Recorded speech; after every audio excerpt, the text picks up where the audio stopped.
Video editor's note. I came across this very beautiful and brave story of a young American woman who met his Chinese husband, moved to China in the early 20th century, and stayed there for many years before returning to America. It is a story of courage and shows that love can triumph all, and joy. My Chinese Marriage by Mae M. and Katherine Anne Porter. Chapter 1. In America. I saw Chan-King Liang for the first time on a certain Monday morning in October. It was the opening day of college, and the preceding week had been filled with the excitement incidental to the arrival of many students in a small town given over to family life. Every household possessed of a spare room was impressed with the fact that good citizenship demanded that it harbor a student. Therefore, when I saw trunks and boxes and bags being tumbled upon the front porch of our next-door neighbor, I said to Mother, "Mrs. James has succumbed," and set out for my first class with Celia, an old friend. As we crossed the campus, we noticed a group of boys gathered on the steps of College Hall and talking among themselves. Celia turned to me. "Do you see the one with very black hair, his face turned away a little, the one in the gray suit, Margaret? Well, that is the new Chinese student, and the boys all say he is a wonder. My cousin knew him last year in Chicago, where he was a freshman. Going in for international law and political science, imagine!" I turned and glanced with a faint interest at the foreign student, on whose black hair the sun was shining. My first impression was of a very young, smiling lad. "Looks well enough," I said rather ungraciously, and we passed on. I was a busy student, eagerly beginning my freshman year's work, and I thought no more of the young Chinese. But a day or so later I discovered him to be the owner of those trunks and bags I had seen assembled on Mrs. James's porch. Chan-King was my next-door neighbor. We were never introduced to each other as it happened, and though we shared studies in German and French, we did not exchange a word for some time. Later I found myself admiring his feat of learning 2 foreign languages through the medium of English, a third, and doing it so very well. At the same time, though I was not then aware of the fact, he was also admiring me for proficiency in these subjects, in which I was working hard because I intended to teach languages. Progress of my interest in him was gradual and founded on a sense of his complete remoteness, an utter failure to regard him as a human being like the rest of us. He was the first of his race I had ever seen. But finally we spoke to one another by some chance, and after that it seemed unnecessary to refuse to walk to class with him on a certain morning when we came out of our houses at the same moment. We parted at College Hall door with an exchange of informal little nods. I was happily impressed, but my impulse to friendship suffered a quick reaction from all that Chan-King was, when viewed against the background of his race as I saw it. I had no intention whatever of continuing our association. Naturally, Chan-King knew nothing of this. I think I was probably a trifle more courteous to him than was necessary. I remember being uneasy for fear of wounding him by some thoughtless remark that would reveal my true state of mind about China. I lost sight of the race and the individual. I even pretended not to notice that he was waiting for me morning after morning when I emerged, always a trifle late, hurrying to classes. By the close of the first semester, we were making the trip together almost daily as a matter of course. He was gay and friendly, with a sort of frank joyousness that was his own special endowment for living. I enjoyed his companionship, his talk, his splendid spirit. His cheerfulness was a continual stimulant to my moody, introspective, static temperament. I used to study his face, which in repose had the true Oriental impassivity, a stillness that suggested an inner silence or brooding. But this mood was rare in those days, and I remember best his laughter, his shining eyes that never missed the merriment to be had from the day's routine events. For a while we were merely 2 very conventional young students walking sedately together, talking with eagerness on what now seem amusingly sober and carefully chosen subjects. We were both determined to be dignified and impersonal. I was 19 and Chan-King was 2 years older. Finally, Chan-King asked to call and he appeared at the door that evening, laden with an enormous, irregular package, a collection of treasures that he thought might interest us. We all gathered about the library table, where he spread a flaming array of embroidered silks, carved ivory and sandalwood and curious little images in bronze and blackwood. They gave out a delicious fragrance, spicy and warm and sweet, with a bitter tang to it, a mingling of oils and lacquers and dust of incense. He was very proud of half a dozen neckties his mother had made him, patterned carefully after the American one he had sent her as a souvenir. "She sews a great deal and everything she does is beautiful," he said, stroking one of the ties, fashioned of wine-colored silk and embroidered in a thin gold thread. The simple words, the tangle of the exotic things lying on the table in that moment set the whole world between us. I saw him as alien, far removed and unknowable. I realized how utterly transplanted he must be, moving as he did in a country whose ideals, manners, and customs must appear at times grotesquely fantastic to him. "How queer we must seem to you!" I exclaimed impulsively, lifting a solid, fat little idol in my hand. "Queer? Not at all, but wonderfully interesting in everything. You see, to me it is all one world." Our eyes met for a second. Then he offered me a small embroidered Chinese flag. I hesitated, looking at the writhing, fire-breathing dragon done in many-colored silks. Again the old prejudice swept over me. I was about to refuse, but I saw in his eyes an expression of hesitating, half-anxious pleading which touched me. I took the flag, puzzled a trifle over that look I had surprised. Chan-King became a frequent visitor at our home in the evenings, making friends with my father and mother with true Chinese deference. I like to remember those times with all of us sitting around the big table, the shaded lamp casting a clear circle of light on the books and papers, the rest of the room in pleasant dimness. It was during these evenings that Chan-King told us about his father, typical Chinese product of his clan and time, who had early perceived the limitations of a too nationalistic point of view and had planned Western education for his sons, of whom Chan-King was the eldest. From his talk, I reconstructed a half-picture of his home in southern China. It was a large household of brothers and relatives and servants ruled over by his mother during the prolonged absences of his father, whose business interests lay in a faraway island port. Once he brought a faded photograph of a small boy formally arrayed in the Chinese velvets and satins of an earlier period. "Myself at the age of 6, he explained. I examined the picture closely. "Why, Mr. Liang," I said in wonder, "you are wearing a queue!" He smiled, delighted at my confusion. "Yes, a very nice queue it was," he declared, bound with a scarlet silk cord. "I remember how it waved in the wind when I flew my kite on the hills." "You wore a black queue yourself, Margaret," interposed my mother, her eyes twinkling. "Shorter than this, but often tied with a red silk ribbon." "You see, we had that in common at least," said Chan-King. And he flashed a grateful smile at Mother. There was a well-established friendship between my kindly, understanding mother and Chan-King while my feeling for him was still uncertain. Yet, in spite of all these reasons for close sympathy with Chan-King, I felt towards him at times something amounting almost to dislike. Against such states of mind, my sense of personal justice, a trait I had directly from my Scotch inheritance, instantly rebelled. I was careful in no way to reveal my feelings, though I probably should have done so had I even remotely realized that friendship was verging upon love. As it was, I had an ideal of genuine comradeship, of a pleasant interlude destined to end with our college days. Towards the end of the winter, as our acquaintance advanced, there came to me a series of those revulsions. I assured myself that so ephemeral a relation as ours must be was hardly worth the time I was giving to it. I remembered that, fine as Chan-King was, he belonged to the Chinese race. I decided to put an end to the entire episode at once. The way in which I carried out this plan was unnecessarily abrupt. I avoided him unmistakably, going to class and returning home by a roundabout way, and refusing to see him either in class or on the campus.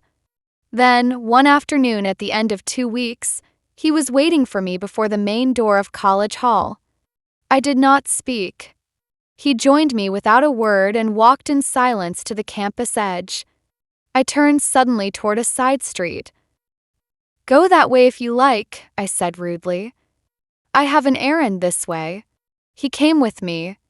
"I wish to talk with you," he said with an oddly restrained, patient tone of weariness. Our eyes met, and I saw in his a gentle and touching determination to understand and be understood, which would have been more significant to me if I had been less engrossed in my own emotions. "Why do you wish to end our friendship?" he asked quietly with his characteristic frankness. Because I thought it was best," I stammered, completely disarmed. "It is never best to give up a friendship," he said. "But it happens that our friendship may end soon after all. It is possible I shall return to China. Today I received a cablegram from my father, saying my mother is dangerously ill. I shall know within a day or so whether I am to go or to stay." Human sympathy triumphed over race prejudice. "Come home with me," I said, "and let Mother talk to you. She always knows what to say." Another cablegram 2 days later brought the good news of his mother's improvement. Chan-King's anxiety during those 2 days wrung me. He said nothing, but his face was strained and lined. He walked and we talked a good deal of other things, and he gave me definite outlines of his life plan, as he called it. He regarded the diplomatic service of his country as his final goal, but on the way to it, he wished to take part in constructive teaching and sociological work in China. He was keenly enthusiastic about the ancient arts and natural beauties of China and venerated many of her old customs. "I hope introducing modern education will not destroy the beauty of the East," he told me, but he was solidly convinced of the need for new ideas in all the Orient. I began to see his country through new eyes. We were soon going about together a great deal. I remember many happy parties on the lantern-lighted campus, many field days and tennis matches, all the innocent freedom of college life that we enjoyed together. I was rather remote in my personal friendships, and very little was said to me regarding my association with the Chinese student. But now I began to hear small murmurs, a vague hum of discussion, and to observe an interested watching of us by the students and townspeople. I could not help seeing that curious glances followed us when we entered a tea room or concert hall together.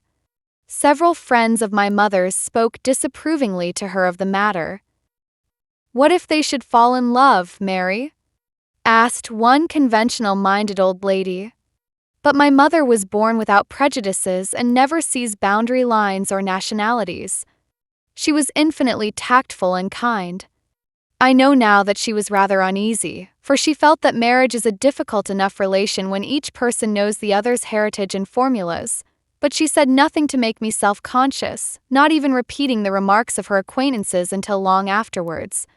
However, I heard comments from other sources, which irritated me a trifle and had the perfectly natural effect of stimulating my loyalty to Chan-King and arousing at times a yearning tenderness to shield him from injustice. This time we tentatively expressed our views on intermarriage. We were sitting in the porch late one afternoon. "I believe marriage between alien races is a mistake," I said in the decisive way I cultivated at that time. "It is better to marry one's own kind." "No doubt there are fewer difficulties," he answered without conviction. "It is all so much a personal problem. Marriages between Americans do not seem to be always successful." I flared. "We hear only of the unhappy ones," I retorted. "But there are many, many unhappy ones then," he returned gently. "I wonder if unhappy marriage in all countries is not due to selfishness and lack of love and to unwillingness to compromise on unimportant differences." We could not possibly quarrel here, and our talk proceeded amiably. My thoughts at dinner that night seem very amusing to me as I recall them now.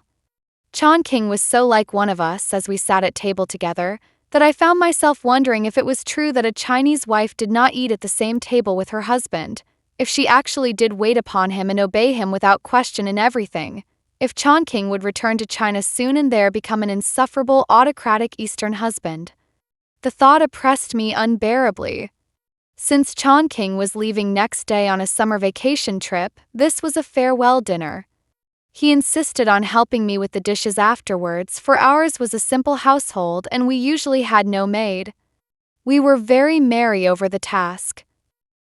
In China, he confided as he stacked the saucers, the lot of women is much easier. They have servants for everything of this kind.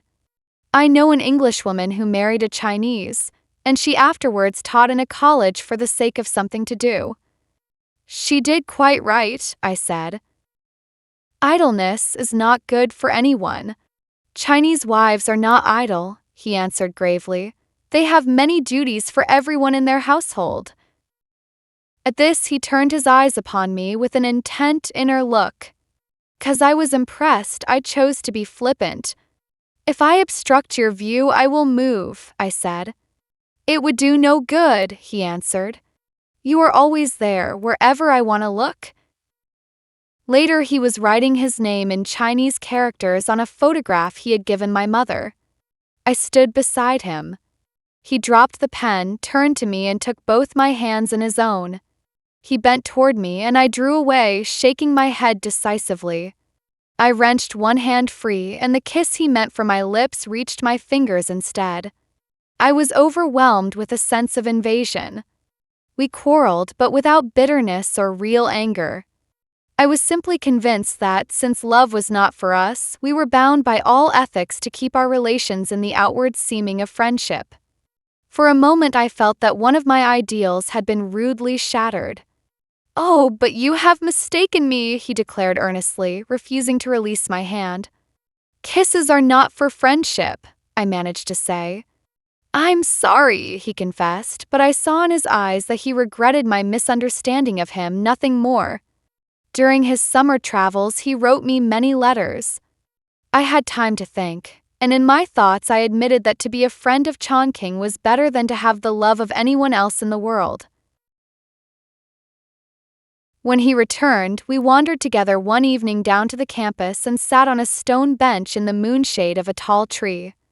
I had overheard a remark, tinged with race prejudice, that had awakened again in my heart that brooding maternal tenderness, and when Chan-King's eyes pleaded wistfully I gave him, as a sacrificial offering, the kiss before denied. That autumn he transferred for a year to a New England university. He told me long afterwards it was so that absence might teach me to know my own heart. I loved him now and admitted it to myself with bitter honesty. But all fulfillment of love seemed so hopeless and remote, the chasm fixed between our races seemed so impassable, that I gave up in my heart and put away his letters as they came, smiling with affected youthful cynicism at the memory of that kiss, which could mean nothing more to us than a sweet and troubled recollection. He came back unexpectedly at the end of the college term. There was an indescribably hopeful, anxious look in his eyes as he took my hands. My first sight of his face, grown older and graver in those long months, brought a shock of poignant happiness, very near to tears. Off guard, we met as lovers, with all antagonisms momentarily swept away, all pretenses forgotten. I went to his arms as my one sure haven. For this our love made everything simple and happy.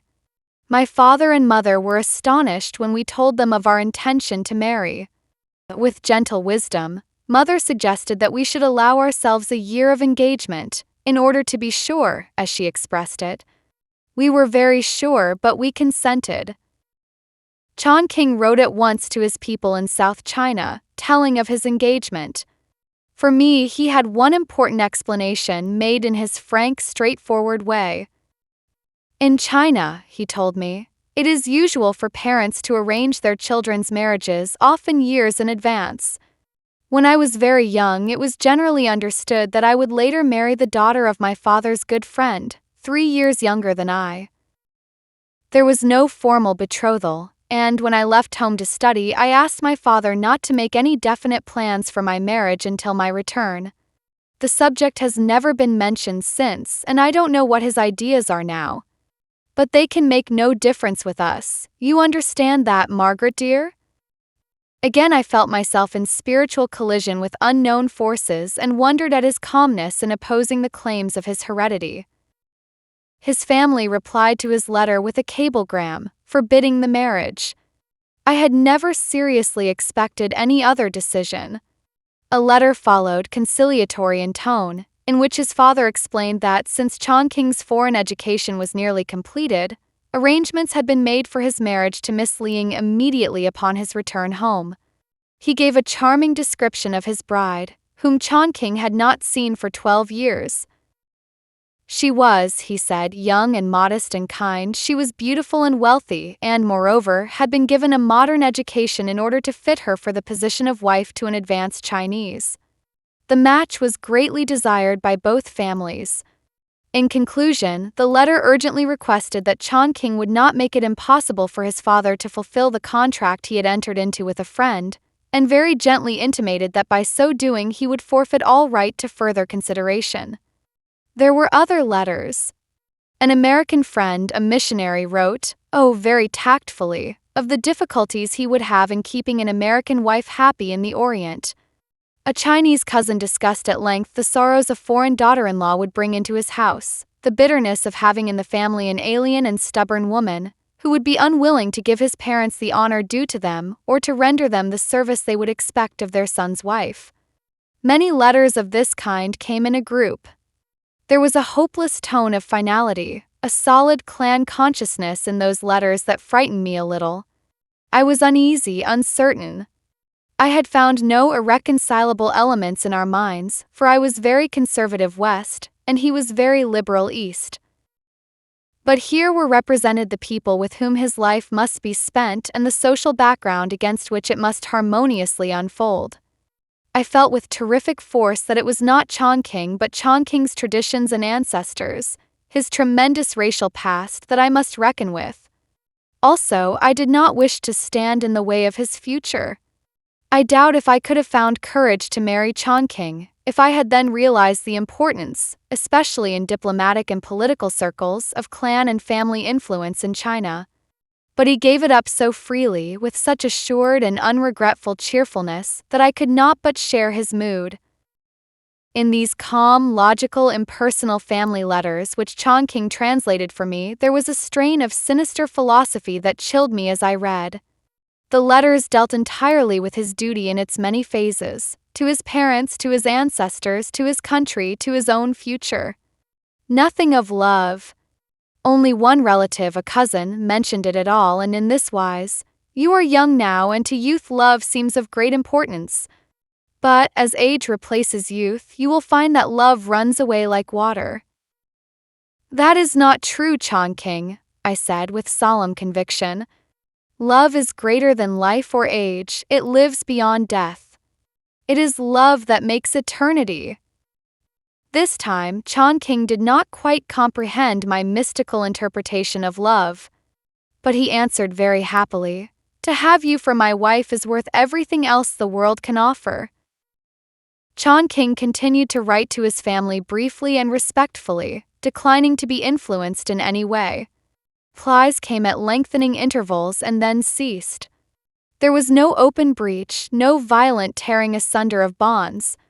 Courteously, quite gently, the hands of his people were removed, and he stood alone. "But surely your mother will not give you up?" I exclaimed one day when it dawned on me that not one message had she sent in all the correspondence. "Not in her dear heart," he said with unshaken faith. "But of course she will not write to me if my father disapproves." "But a mother, Chan-King," I protested. "Surely her feelings come first always." Chan-King's tone was patient after the manner of one who has explained an obvious fact many times. "In China," he reminded me again, "the family comes always before the individual. But with you and me, Margaret beloved, love has first importance." His never-failing insistence upon viewing ours as an individual instance, not to be judged by any ordinary standards, was a source of great strength to me always. During the short period that followed before our marriage, we tiffed a few times in the most conventional manner, with fits of jealousy that had no foundation, Small distrusts that on my part were mere efforts to uphold what I considered my proper feminine pride, and on his were often failures to discount this characteristic temper of mine. Only somehow there was never any rancor in our quarrels. Not once would we deny our love for each other. So we planned to be married immediately. There were no reasons why we should delay further. That is to say, none but practical reasons, and what have they to do with young people in love? It is a little late for us to begin practical thinking, said Chan-King cheerfully when we discussed ways and means. But we might as well make the experiment. Chan-King was no longer merely a student with a generous allowance from a wealthy father. On his own resources, with his education not completed, he was about to acquire a foreign wife and to face an untried world. We were strangely light-hearted about all this. Chan-King had regularly put by more than half of his allowance since coming to America. I meant to be a teacher of languages, economically independent if circumstances required such aid for a man beginning a career. Our plans were soon completed. The end of another term which we would finish together, Chan-King would be graduated, and then, after a year of practice in his profession, he would return to China, there to begin his life work. I was to follow later. Nothing could have been more delightfully simple so far as we could see. A few days later we were married in my mother's house by an Anglican clergyman. "Of course you will live here with us until you go to China," my parents had said. "We want our children with us if you can be happy here." This seemed a very natural arrangement to Chan-King, accustomed as he was to family life. But I was apprehensive. Popular Western idea that people cannot be friends if they are related by law was heavy on my mind. I did not expect any drastic readjustment of temperament between my Chinese husband and me, but I did look forward somewhat timorously to a trying period of small complications due to differences in domestic customs and the routine of daily living. I need not have worried a moment. A wonderful spirit of family cooperation was an important part of Chan-King's Oriental heritage. From the day of our wedding, he took his place with charming ease and naturalness as a member of the household. The affection that existed between my husband and my parents simplified that phase of our relation perfectly, and left us free to adjust ourselves to each other and the world, though the latter we took very little into account. Until I met Chan-King, the idea of being conspicuous was unendurable to me. But when I early perceived that to appear with him anywhere was to invite the gaze of the curious, I discovered with surprise that it mattered not at all. I was very proud of my husband and loved to go about with him. We were happy from the beginning.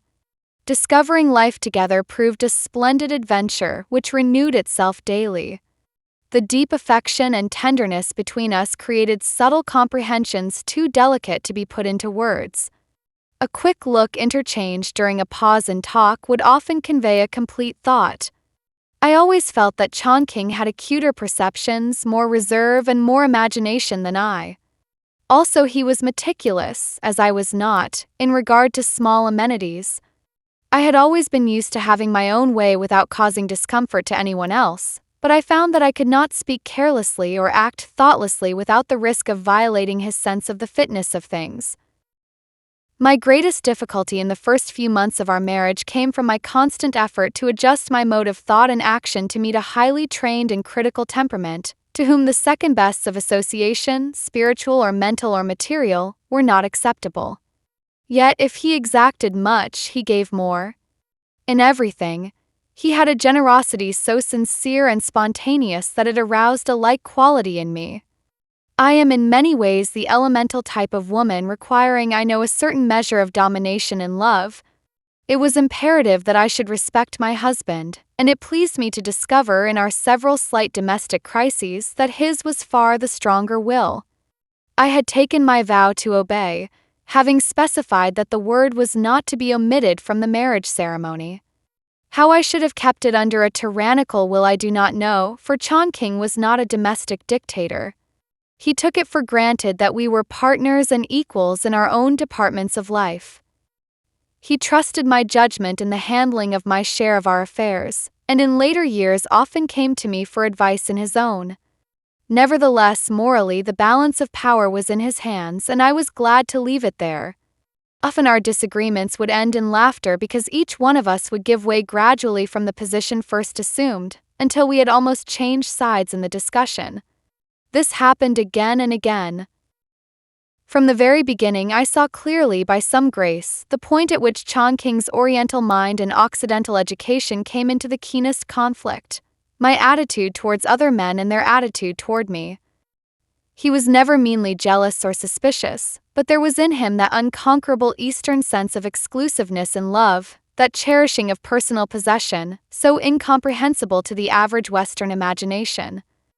I had planned to instruct a young man in French during the summer months as a part of my vacation work, and I casually announced my intention to Chan-King. He opposed it at once, I thought unfairly.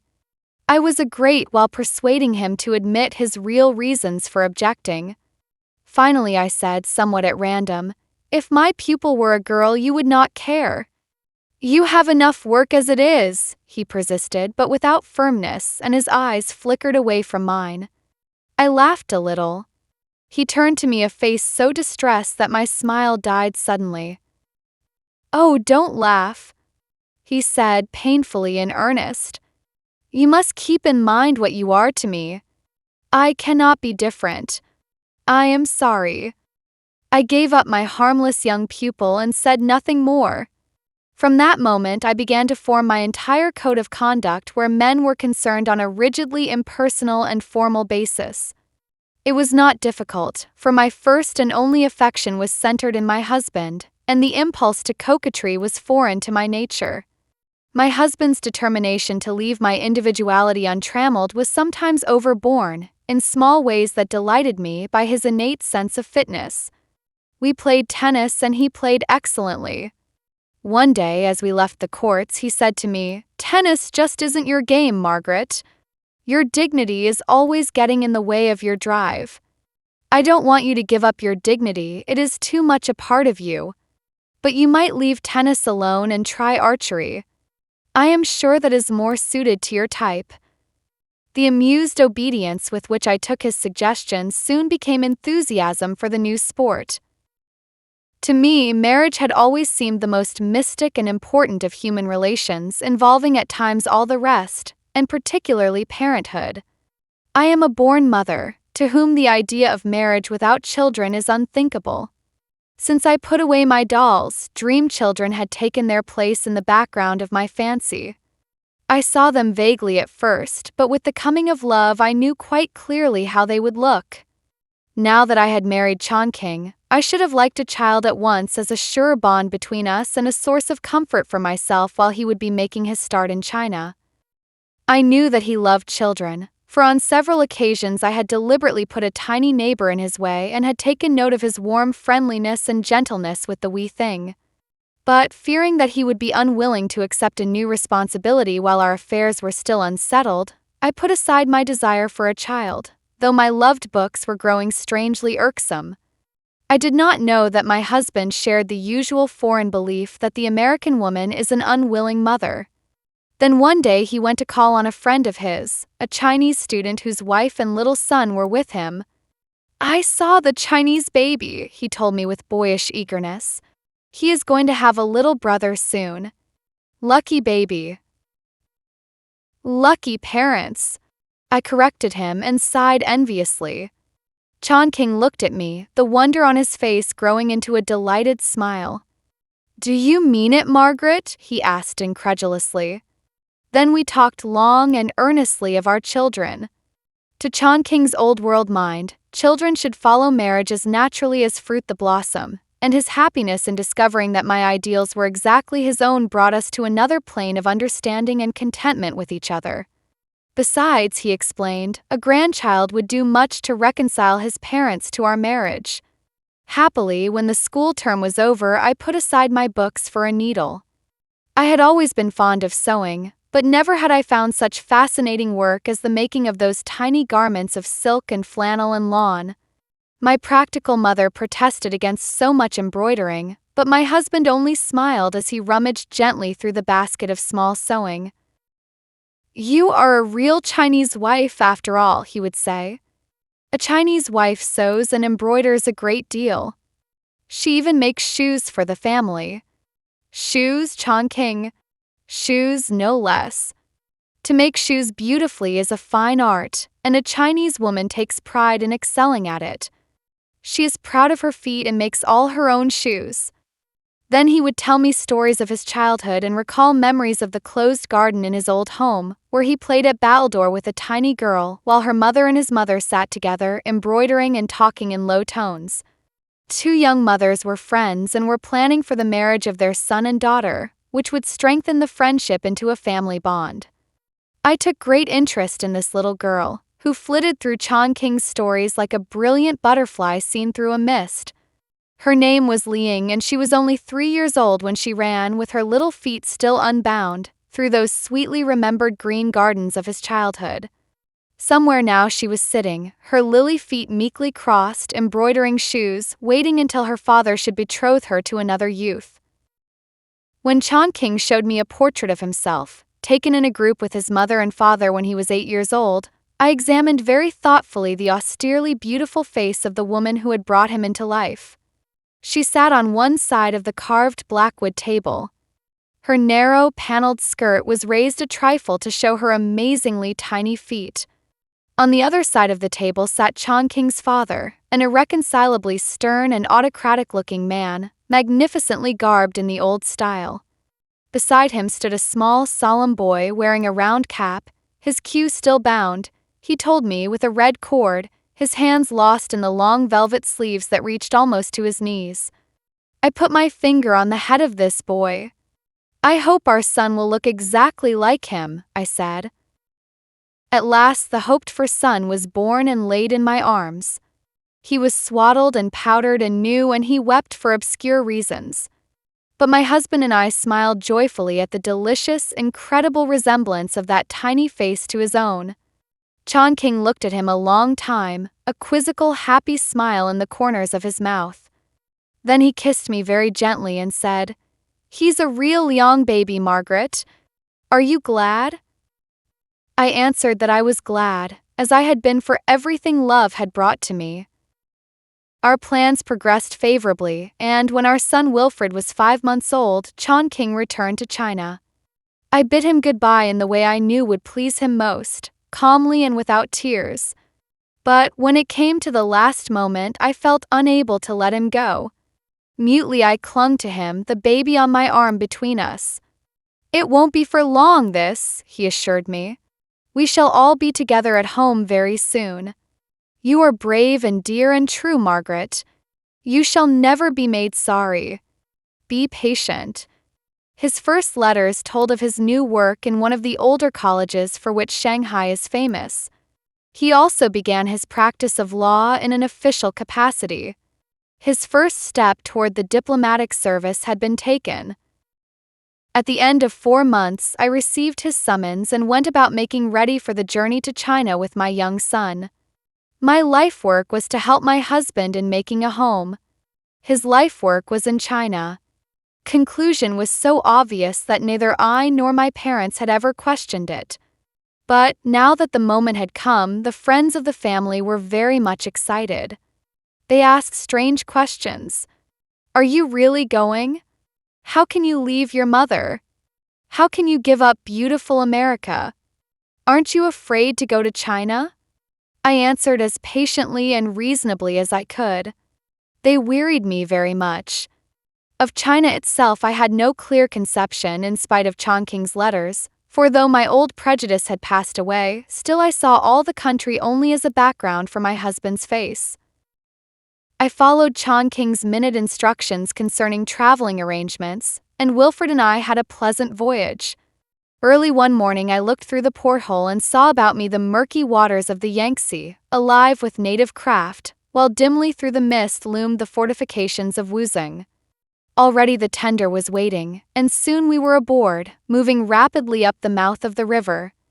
The mist cleared, green banks arose on each side, and through distant trees gleamed red brick buildings like any at home, side by side with the white plastered walls and tip-tilted roofs of China. In that long ride, Shanghai grew upon me gradually, a curious mixture of the known and the unknown, tantalizing me with the feeling that I had seen all this before and ought to remember it better. In the water about me, steamer, launch, and battleship mingled with native junk, river barge, and houseboat. Suddenly, in the waiting group on the customs jetty, I saw my husband. In another moment, we had drawn alongside the wharf, and he was in the tender beside me, greeting me in the formally courteous manner he deemed suited to public occasions. Taking Wilfred in his arms, he drew me up the steps and to a waiting carriage. Here again was the confused mingling of the strange and the familiar, clanging tramcars, honking motor cars, smooth-rolling rickshaws, creaking wheelbarrows, and lumbering man-drawn trucks, dark coolie faces under wide straw hats, gently bred features beneath pith helmets, black, bearded countenances below huge, gay turbans, a bewildering jumble of alien and English speech. Even in Chan-King I found it. He was wearing American dress. His face had not changed, the tones of his voice were the same, but he was speaking Chinese, and his directions to the mafu were to me a meaningless succession of sounds. But when he was beside me in the carriage and the horses had started, he turned suddenly and smiled straight into my eyes. Then Shanghai, Borneo, or the North Pole, all would have been one to me. I asked no questions. I was with my husband and child, driving rapidly towards the home prepared for me. I had come home to China. Chapter 2 in Shanghai. My first impressions of Shanghai are a blur. My husband and I drove rapidly along the Bund, over Garden Bridge, which might have been any bridge in America, past the Astor House, which was very like any American hotel, and then along the Suqiao Creek, which could be only in China. On North Sichuan Road, we stopped at a li, or terrace, of newly built houses in the style called semi-foreign. This li, which was in the international settlement, was very bright and clean. It opened upon the main thoroughfare. The heavy walls of bright red brick were interrupted at intervals by black doors bearing brass plates. At one of these my husband stopped and touched a very American-looking push-button. A bell trilled within, and the door was opened by a smiling boy in a long blue cotton gown. We crossed a small courtyard bright with flowers and vines, and coming to the main entrance, stepped directly into a large square room. It was cool, immaculate, and restful. The matting-covered floors, the skillfully arranged tables, chairs, and sofa, the straight hangings of green and white, threaded with gold, were exactly what I should have wished to choose for myself. I was pleasantly surprised by the gas chandelier with its shades of green and gold and white. A dark green gas radiator along one wall suggested that Shanghai was not always so warm as then. It was a very modest little home, befitting a man with his own way to make, Chan-King explained as he led me through the rooms for a hasty survey.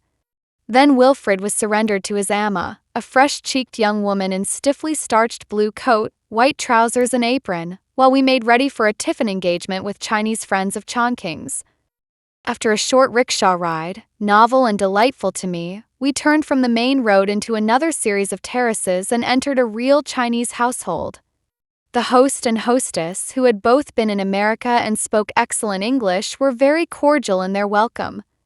I felt more at home than I had believed could be possible.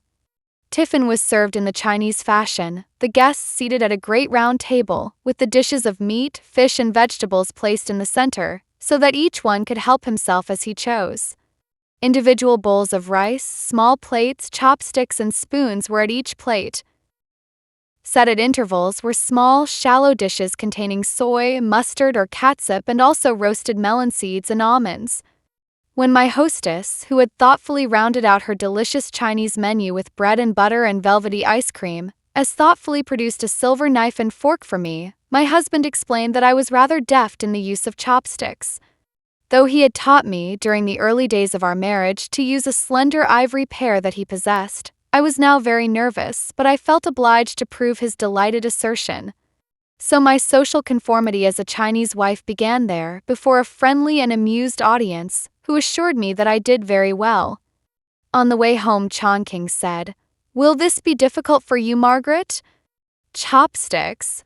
I asked gaily, well enough knowing that he did not mean chopsticks. "No, I like them." "I mean everything," he said very gravely. China, customs, people, homesickness, everything. You will see whether you haven't married a true Oriental, I answered him. As for homesickness, why, Chan-King, I am at home. The most important thing at first, materially speaking, was that Chan-King must make his own way without help of any sort. And for the upper-class Chinese, this is very difficult. He was teaching advanced English in one of the largest colleges in Shanghai, maintaining a legal practice and giving lectures on international law. He was glad to be at home again, filled with enthusiasm for his work, hopeful as the young returned students always are at first, and through sheer inability to limit his endeavors, working beyond his strength. Our happiness at being together again made all things seem possible. From its fragmentary beginnings in America, we gathered again into our hands the life we expected to make so full and rich. My part, I recognized, was to be a genuinely old-fashioned wife, the role I was best fitted for and the one most helpful to Chan-King. And I began by running my Chinese household with minute attention to providing for his comfort in small ways that he liked and never failed to appreciate. Our two-story house consisted of 2 big rooms downstairs and sleeping apartments and a tiny roof garden upstairs. In this roof garden I spent most of my time, and there Wilfred and his Amma passed many afternoons. It was a pleasant, sunny place, furnished with painted steamer chairs, rugs, and blooming plants in pottery jars. At the back, rather removed from the main part of the house, were the kitchen, servants' quarters, and an open-air laundry. We were really very practical and modern and comfortable. Our kitchen provided for an admirable compromise between old and new methods. It had an English gas range and a Chinese one. But the proper Chinese atmosphere was preserved by 3 well-trained servants who called themselves Ching, Ling, and Po. Most Shanghai servants are called simply boy or Amma or coolie, but ours chose those names as distinctive for servants there as James and Bridget are with us. Ching did most of the housework and the running of errands. Ling did the marketing and cooking, giving us a pleasantly varied succession of Chinese and foreign dishes. Po, the Amma, looked after Wilfred and attended to my personal wants. From the first I was fond of Po, with her finely formed, intelligent features, her soft voice and gentle, unhurried manner. She had served an American mistress before coming to me, but showed a surprising willingness to adopt my particular way of doing things, whether in making beds and keeping my clothes in order or in entertaining Wilfred. On the other hand, Ching, elderly, grave, and full of responsibility, was very partial to his accustomed way of arranging furniture and of washing windows and floors. If left to himself, he would dust odd nooks and corners faithfully, but if I made any formal inspection of his labors he would invariably slight them, to intimate that I should not be suspicious, as a friend explained, a form of logic that I found highly amusing. Ling, aside from his culinary ability, was chiefly interesting because his eyes were really oblique, as Chinese eyes are supposed to be and usually are not, and because his hair really curled, as Chinese hair is supposed never to do and does occasionally. For a young pair bent on thrift, we may have seemed very extravagant indeed. In similar circumstances in America, I should probably have thought it extravagant to have even one servant. But this household was a very small one for China, and on our modest income, we maintained it with a satisfactory margin. Chan-King was helpful and showed great tact and understanding in getting our establishment under way. I would not confess to my utter bewilderment in trying to manage servants who did not understand half of what I said to them. I think he became aware that I was holding on rather hard at times during those first months, and he never failed me. In turn, I helped him revise his papers in the evenings and assisted him with his letters, and he used to call me his secretary. We discovered during that first year in China that we had formed a true partnership. Our social life was very pleasant. We entertained a great deal in a simple way. We belonged to a club or two and kept in close touch with the work of the returned students, who have become an important factor in the national life. Though wishing to conserve what is best in the civilization of China, they are bringing Western ideas to bear upon the solution of political, sociological, and economic problems. Many of these students, as well as other interesting people, both Chinese and foreign, gathered at our house for dinners and teas. There was a veteran of the customs service, a portly gentleman with bristling white mustache, who had been one of the first group of government students sent to America 50 years before. He told interesting stories of the trials and joys of those early days and humorously lamented the fact that real apple pie was not to be obtained in China. There was a distinguished editor of English publications, a tall, spare figure, whose very quietness suggested reserves of mental power. With him often was a short, energetic man in early maturity, a far-sighted educator and convincing orator. I remember a lively discussion opened up by these two concerning the need for a Chinese magazine devoted to the interests of the modern woman of China, an early dream which is now being fulfilled. There was a retired member of parliament with an unfailing zeal for political discussion, who has since returned to the service of his government. Also a smiling young man, who went about persuading old China of her need for progress, but who could on occasion put aside his dignity to indulge a talent for diverting bits of comedy. There was the Chinese-American son of a former diplomat, who, born in America and coming to China as a grown man, seemed definitely to recognize his kinship with the land of his fathers, a fact that Chan-King and I found interesting for its possible bearing on the future of our own sons. Naturally, most of our friends were the younger modern folk, who were loosening the ancient bonds of formality in their daily lives. But many of the older and more conservative people also used to come to our evening gatherings, where my husband and I received side by side. As I came to know the Chinese, I was delighted with their social deftness. They look upon grace of manner and courtesy as the foundations of all social life. I was pleasantly impressed by the measure of deference that they showed to wives, daughters, sisters, and friends, so different from the contempt that Western imagination supposes to be their invariable share. Occasionally, I noticed a husband carefully translating that his wife might fully enjoy the conversation. Many of the women, however, spoke English excellently. All our receptions and dinners were delightfully free and full of good talk. The Chinese have so beautifully the gift of saying profound things lightly. They can think deeply without being heavy and pedantic. I remember the first dinner party I attended in Shanghai. It was rather a grand affair with many guests, all Chinese save me. And I'm almost Chinese, I said to my husband. The men and women all sat together around one great table in excellent humor with each other, and the talk was very gay. A little Chinese woman whom I knew rather well said to me later, "And think of it, only last year in this house we should have been at separate tables." When I asked her to explain, she said that once men did not bring their guests to their homes at all. Then they brought them but entertained them in the men's side of the house. Later they admitted women to dine in the same room but at separate tables, and now here we are chatting and dining together quite in Western fashion. I like this much better, the little lady decided. I was glad to see that all of them wore Chinese dress, for it is most impressively beautiful.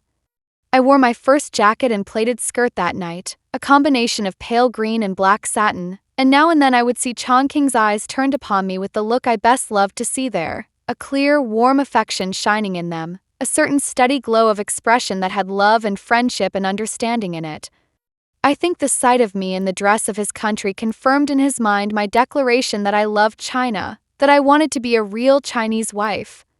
After this, though for certain occasions the American fashion seemed more appropriate, I wore Chinese dress a great deal. I remember a day when Dr. Wu Tingfang came to dinner, and as he bowed to me, obviously took note of my garb. He looked at me very keenly for a moment, as if he meant to ask a serious question. Then he said in his abrupt manner, "You are happy in that dress?" "Indeed I am," I answered. "You like it better than you like American clothes?" he persisted. I nodded firmly, smiling and catching my husband's eye. "Then wear it always," said the doctor, with a pontifical lifting of his fingers. Oddly enough, my husband did not care for the native feminine fashion of trousers and never permitted me to wear them. I considered them very graceful and comfortable, but gladly adopted the severely plain skirts with the plaits at the sides. I had put on china to wear it always in my heart and mind and thought only of my husband, his work, and his people. In the beginning, I should have been perfectly content to remain cloistered, to meet no one save a few woman friends, to go nowhere. Life flowed by me so evenly that I was happy to drift with it, filled with dreams. The noises of hurrying, half-modernized Shanghai reached me but vaguely, deep within my cool, quiet house where the floors were spread with white matting and the walls were hung with symbolic panels.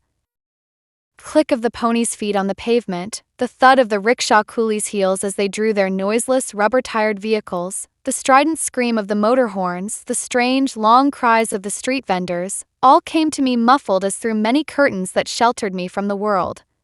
But my husband insisted that I should go about with him everywhere that he felt we should go, that I should help him entertain, that I should meet and mingle with many people, both foreign and Chinese. He was always ready to advise me on social matters, a more difficult undertaking than might be supposed. I have already spoken of the many gradations in the meeting of East and West. These alone are confusing enough, and there are further complexities due to the fact that in the two civilizations the fine points of etiquette are often entirely at variance. A single example will suffice: the custom of serving a guest as soon as seated with some form of refreshment. In the very conservative Chinese household, if the visitor even touches the cup of tea placed beside him on a small table, he is guilty of a gross breach of good manners. In the ultramodern household, he must drink the iced summer beverage or the piping hot winter drink to avoid giving offense. Then there are the variously modified establishments where he attempts an exact degree of compromise, whether acknowledging the offering merely by a gracious bow, or going further by raising it to the lips for a dainty sip, or being still more liberal and consuming one half the proffered amount.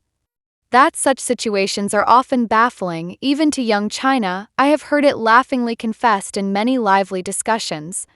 But, though occasional errors are inevitable, sincere goodwill is truly valued and seldom misunderstood. Chan-King's ability to consider all points of view at once was very helpful to me. But he forgot to warn me that in Shanghai social calling is proper at any hour of the day from 9 o'clock in the morning until 10 o'clock at night. I was therefore 3 days in learning, during a short absence of his, that early morning and late evening calling was an institution, and not an accidental occurrence, as I at first supposed. Finally, Ching gave me a hint.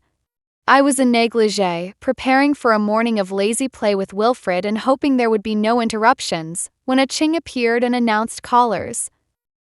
My face must have expressed surprise and a shade of annoyance, as it had for 3 days previously at these summonses, for Ching hesitated a moment and then vouchsafed what he plainly considered a valuable piece of information. In Shanghai, said Ching, he all time go to see, all time come to see. He paused. All time, he added firmly, and departed. I found this to be literally true, and I therefore formed my habits of dress on the assumption that callers demanding the utmost formality of behavior and appearance might be announced at any moment. Needless to say, Ching's he was pidgin English for she, for my personal visitors were all women. They were of many nationalities, Chinese of course, and also American, Canadian, English, Scotch, and French.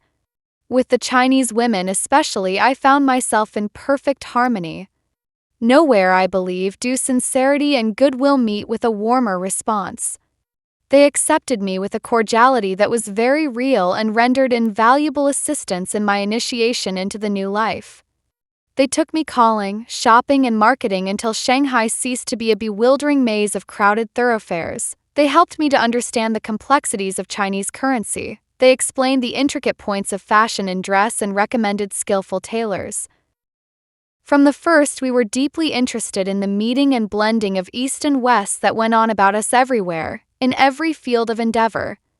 We found unique opportunity for fresh impressions in the second Far Eastern Olympics held at Shanghai that spring.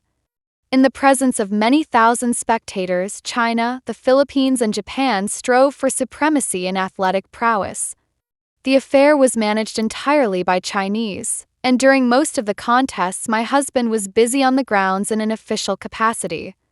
I sat in the grandstand with Chinese women friends, some of whom were returned students, and the rousing cheers, the wholehearted enthusiasm, brought to us vivid memories of college days in America.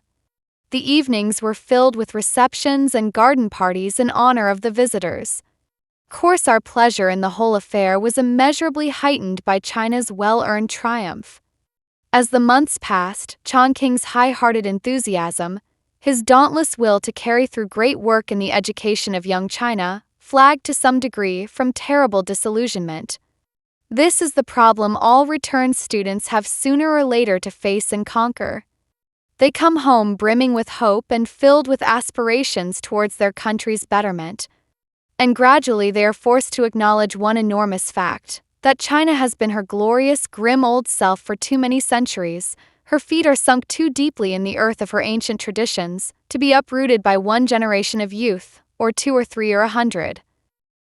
Chan-King chafed and worried and worked too hard. Strangely enough, he grew homesick for America, though I did not. America strides like a young boy and China creeps like an old woman, he said bitterly one day after attending a meeting of the college board, where his modern ideas of education had suffered a defeat at the hand of the reactionary body. But China is a wise, wise old woman, I replied gently. And very often during this time I would uphold the traditions of the East while Chan-King championed the ways of the Western world. My husband underwent disappointments, irritations, and trials that would have been unendurable in a less securely poised nature. As it was, he suffered so in the great things that he had but little patience for the small ones, and I often found him sudden of temper, with a quick asperity of tone and finality of judgment that showed me clearly how great a strain he was under. But with us there was always love. And Chan-King was very careful to make me understand, even in the midst of small disappointments and vexations, that these things were the universal human annoyances that had nothing to do with regrets or a sense of alienation. I broke into tears one day when a sharp little scene occurred over nothing at all. "Oh, Margaret, my dearest," he said, taking me in his arms, "these moods mean nothing between us when we love each other so. Don't take them seriously. What could destroy our happiness now?" In spite of the worldwide difference in our race and upbringing, whatever difficulties of temperamental adaptation we had to meet were merely such as must be faced by any husband and wife in any land. Yet Chan-King's personal fascination for me, his never-failing appeal to my imagination, were definitely founded on the Oriental quality in him. I found throughout the years in every phase of our relation a constant, irresistible, always recurring thrill in the idea that we were not of the same race or civilization. Once when I confessed this fact to him, he said, "Do you love me only because I am Chinese?" "No, I think I should have loved you no matter what race you came of. But how can I know? I like to feel that you love the essential me." "Yes, but the essential you is Chinese." He thought a moment. "Chinese, yes, but a most respectable member of the Dutch Reformed Church of America. I won't let that injure you in my eyes," I assured him, laughing. I was of the Anglican faith, and we often referred to the strange mixture of nationalities in our creeds. My husband, in spite of his firm faith, was not of a deeply religious mind, and of the two I was much more mystical in my beliefs. Love, divine and human, had come to mean everything to me in a literal and spiritual sense. I believed, obscurely at first, but with increasing surety and faith as time went on, that human love also was not of time only but of eternity as well.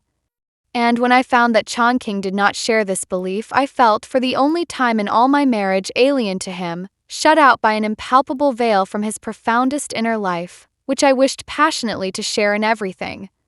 The discovery came hand in hand with our first shadow, only the shadow of a shadow I might call it, so vague at the beginning that we could not feel more than an uneasiness. Chan-King fell ill, though not seriously, and he recovered quickly. But on the up-curve of returning health, he never quite regained the old plane of physical well-being. Signs, oh the very smallest of signs, warned us of a grave, slow breaking down of his system under phthisis. We could not quite believe it. His physician advised him to ease the strain of work as much as he could. We talked together in the early hours of many nights, Chan-King always insisting that his depression was the result of temporary fatigue, sure to pass away with a few weeks' repose in the open air of the hills. It was during this time that I spoke to him of the everlastingness of love and my faith in a life farther on. Where could death take one of us that the other could not follow? I asked him in strange triumph. His eyes held mine a long minute. His face was very sad. I am not sure of that. I have no idea of what we shall be to one another in another life. I am only sure that we are all things to each other now. An inexpressible sense of fear took hold of me. Chan-King seemed at once terribly alien and removed. I could not speak, for I had the feeling of calling in a strange language across a great chasm. I said nothing for fear of distressing him, but he must have sensed my disquietude, for he took my hands and held them to his face and let his eyes shine upon me. "Don't look like that," he said. "We have much time yet to think of eternity." But from the day of this illness the shadow was never once removed from me. Now we were lured by the residential charms of the French concession, with its broad, tree-lined avenues and fresh, wind-swept spaces. So we took a new house in a terrace fronting on Avenue Joffre. We liked our large rooms, each with its tiled fireplace, its polished floors laid with tientsin rugs, its electric lights. There was a grassy lawn with Chinese orchids and a border of palms and magnolias, and just around the corner from us was a public garden where, to Wilfred's delight, dozens of children played each day under the care of their respective ammas. Our staff of servants was now increased to 5 by the addition of a rickshaw coolie and a second amma. Chan-King received shortly after this a letter from his father, the first communication he had had from his family since our marriage. Contained an invitation to return home for a visit, since his mother wished very deeply to see him again. "I can interpret this in only one way, Margaret," he said in a puzzled tone. "It is an offer of reconciliation. That means that they do not know you are with me." "Go and see for yourself what it is," I told him. For I would have consented for his sake to a reconciliation on almost any terms. I had seen enough of Chinese family life to understand the powerful bonds of affection and interest that bind the clan together, and I felt in my own heart the cruelty of breaking those between mother and son and brother. "I want to tell them about you," Chan-King answered. "This is my opportunity." Before accepting their invitation, Chan-King wrote and told them that his wife was with him. And their replies to this proved him right in his first surmise. His family knew he had returned to China and, having heard nothing further of his marriage, had supposed that it was all over. This was not exactly a surprising conclusion for them to reach. More than one foreign woman has refused to accompany her Chinese husband home. I myself came in contact with an occasional half-household, in which a Chinese was held in China by his business affairs while his wife waited for him on the other side of the world. Sometimes, too, she did not wait, and the marriage ended in the conventional way, that is, in the divorce court. Chan-King's people imagined that something of the sort had occurred to him, and were quite ready to wipe out old scores and resume the ties of relationship. After having written the initial letter of reconciliation, they held to their attitude in a thoroughbred way, only amending their welcome a trifle by requesting him to visit them alone. Very tactfully and gently they put it like this. His father was growing old and any sudden change disturbed him. The household had lately been added to by marriage and births, and he would find everything very much more comfortable if he should come alone. He went, firmly resolved to change the mind of his family toward me. And I, too, was anxious for them to know that a foreign marriage had not harmed Chan-King. During the 6 weeks of his absence, his letters were cheerfully non-committal, though he spoke of his happiness in being in his mother's house again. I thought a great deal about that house, the intricate lives of the people in it and their many degrees of kinship and authority. Chan-King had told me enough to give me a fairly clear picture of them. I had always admired their ability to sustain difficult relations under the same roof with the utmost good temper and mutual courtesy. Yet I was Western enough to feel that Chan-King and I knew each other better and had been more free to learn each other thoroughly, alone in our own household, which was growing into quite a Chinese fashion. I expected my second child and looked forward with much hope to the new life, for I had always been deeply maternal and wanted several children. But to Chan-King and me, our love for each other was the greatly important thing in life, the reason for all the rest of our existence. We accepted the fact of birth as naturally as we did the change of seasons. Children were an essential to our happiness, but not the dominant essential. We ordered our home for ourselves, as two lovers who had elected to pass their life together. Chan-King expressed our views thus: the Chinese idea is that the family is the end, the children the means of keeping it up.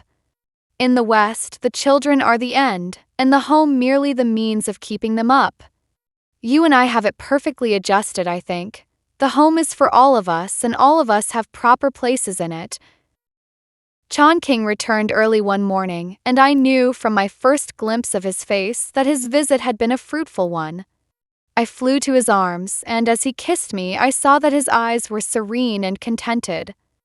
"How is your august mother, my lord?" I asked him with a bow. "My mother is in good health and wishes to meet her daughter-in-law," he answered, and in spite of the bantering tone, I knew he was in earnest. I wanted to know how this change of feeling had come about. "When I told them of you," said Chan-King, "my mother was visibly amazed. I did not understand." She kept repeating, "I did not understand." And before I left, she said to me, "If she is all you tell me she is, why do you not bring her here?" I didn't mention the fact that this was our first invitation, Margaret. "Should you like to go, my dearest?" I hesitated a moment. "Yes, but not yet," I answered. "We will not go for a while," Chan-King assured me. We talked a great deal about my husband's visit, and I gained new light on the actual facts of his estrangement from his family and the enormous significance that his marriage assumed in the minds of his Chinese relatives. I can hardly exaggerate the importance of the position held by the eldest son in the higher-class Chinese household. After his father, he is the male head of the family. His wife is the attendant shadow, the never-failing companion of his mother. Our phrase, "a man marries," is expressed in Chinese as "he leads in a new woman." Under the old regime, he literally did so, for he invariably brought his bride to his ancestral home. The phrase for the marriage of a girl is, "she goes forth from the family." A new woman is the term for a bride. The Western education of many young men of the Chinese upper class has resulted in some acute readjustment in the ancestral households. Often these elder sons return, marry according to the old custom, and live in their parental homes. But often, too, they marry advanced Chinese women, set up establishments and professions of their own, far from their native cities, and live after semi-foreign ways. In this respect, our case was somewhat typical. As I have already related, Chan-King's mother had been looking forward for years to the marriage of her eldest son with the little Miss Liang. She had expected in her middle age the usual release of the Chinese woman from the bonds of youth. Having been a faithful and obedient wife and daughter-in-law, she rightfully expected to assume authority over her family, leaning on the arm of her son's wife. This younger woman would take her place in the long chain of dutiful daughters. She would help to welcome guests. She would keep up the family shrines. She would perform all manner of household duties under the supervision of her mother-in-law. On the death of her husband's mother, she would become the woman head of the family, responsible for everything, her privileges and authority growing with her years, especially if she were the mother of sons. Her great mission would be to furnish children to the clan, in order that the ancestral shrines might never be without worshippers. I explain these matters at this point in order that I may not be mistaken for a moment when I tell the incident that follows. By this time, I had lived long enough in China to be almost thoroughly orientalized, insofar as my sympathies were concerned at least, and yet when Chan-King, after talking for a while about the events of his visit home, came to a full pause and said uncertainly, "There is one thing I wish to tell you, but I am not sure you will understand," I was a trifle apprehensive. But I answered at once, "Of course I shall understand. China has been kind to me. What have I to fear?" Chan-King then went on deliberately, "Not until I saw my mother again did I understand that I had done a really cruel thing to her, in depriving her of a daughter-in-law on whom she could lean in her old age. Oh, Margaret, woman's lot is not easy, with all the complexities of parents and brothers and children. And I would have atoned for my share in all this if I could, But of course there was nothing I could do, nothing at all. And very calmly he told me that shortly after his arrival at home, his mother had conferred with him seriously on her need of a daughter-in-law. In accordance with ancient custom, she wished him to take a Chinese secondary wife, who would live in the family home, who would be, in a fashion, proxy for me in the role of daughter-in-law. Chan-King's mother offered to arrange this marriage for him, and assured him that the secondary wife and her children would be well cared for and treated kindly during his long absences. I listened incredulously, and the question I could not ask was in my eyes. I knew, of course, that the custom of taking secondary wives was not unusual among wealthy families in China, even where both wives lived under the same roof. But I had given it only the most casual thought. And not once had it occurred to me that the problem would touch my life. Brought suddenly level with it, I suffered a shock at the very foundation of my nature. I could not think, of course, in the moment that followed my husband's recital. I only felt a great roaring tide of pain rising about me, a sense of complete helplessness, such as I have never known before or since. I wonder now at my instant subjective readiness to believe that my husband had conformed to this custom of his country, that he had shaken off his Western training at his first renewed contact with the traditional habits of his race. "Did you?" I asked finally and stopped. Came to me instantly, his arms about me. When he saw the distress in my face, he frowned with an odd, remorseful twist of the brows. "I wonder that you ask," he said. "How could I come back to you and to your loyalty and trust with the shadow of that deception between us? I made it very clear to my mother that I would never have any wife but you. It's you and I together, dear one, and no one else so long as we both shall live." And his words had the solemn sound of a vow renewed. This high honesty of Chan-King's with me was a rock on which I founded my faith. And his final repudiation of an accepted form among his people represented a genuine sacrifice on his part, so far as his material welfare was concerned. As generously and unhesitatingly as he had made the first one at our marriage, he laid the second votive offering on the altar of our love. He had, you see, according to the view of his father and mother, hopelessly injured them in his marriage. Above all, he had denied in himself the great racial instinct of the Chinese to obey his parents. If he wished to please them, here was his last opportunity. The taking of a Chinese secondary wife would have been a complete atonement in their eyes. At the same time, it would have meant his instant restoration to his rightful place among them, first in their affections and inheritance. The family assistance would have placed him at once in the position towards which, without it, he would probably have to struggle for years. And later I understood how very easily he might have complied without my needing ever to know of the fact. Indeed, I could have lived in his mother's house with a second wife and never have suspected that she was there in that position, so securely welded and impassive is the clan sense, the reserve and remoteness of the personal relation when the family peace and dignity are to be considered. Some of these matters I had been aware of since my life in China began. Some of them I learned that day in talking with Chan-King, and others, as I have said, I discovered gradually afterwards. But from that day, certainly, our relations subtly shifted and settled and crystallized. We both became forever certain that we could not fail each other in any smallest thing. Into my heart came a warmth of repose like a steadily burning lamp. We were assured of our love beyond any possibility of doubt, ever again.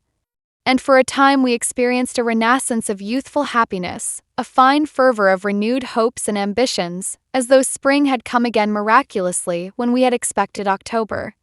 The family letters came now regularly to Chan-King with always a kindly message for me. Evidently relations were to be resumed on the plane of a good friendship, nothing more. But that was so much more than we had dared to hope for that we were perfectly happy to have it so. Chan-King must have mentioned his slowly failing health, for his mother sent a worried letter to him and asked him to come home for a while once more. Chan-King decided that his affairs would not warrant his absence and wrote to her to that effect. One morning as I sat in the sun porch sewing, Ching appeared suddenly before me. "Master's mother, he downstairs," he announced calmly. I gazed at him without understanding. "What do you say?" Ching came nearer. He held up one hand and counted his words off on his fingers slowly. "Miss C Submaster have got one mother?"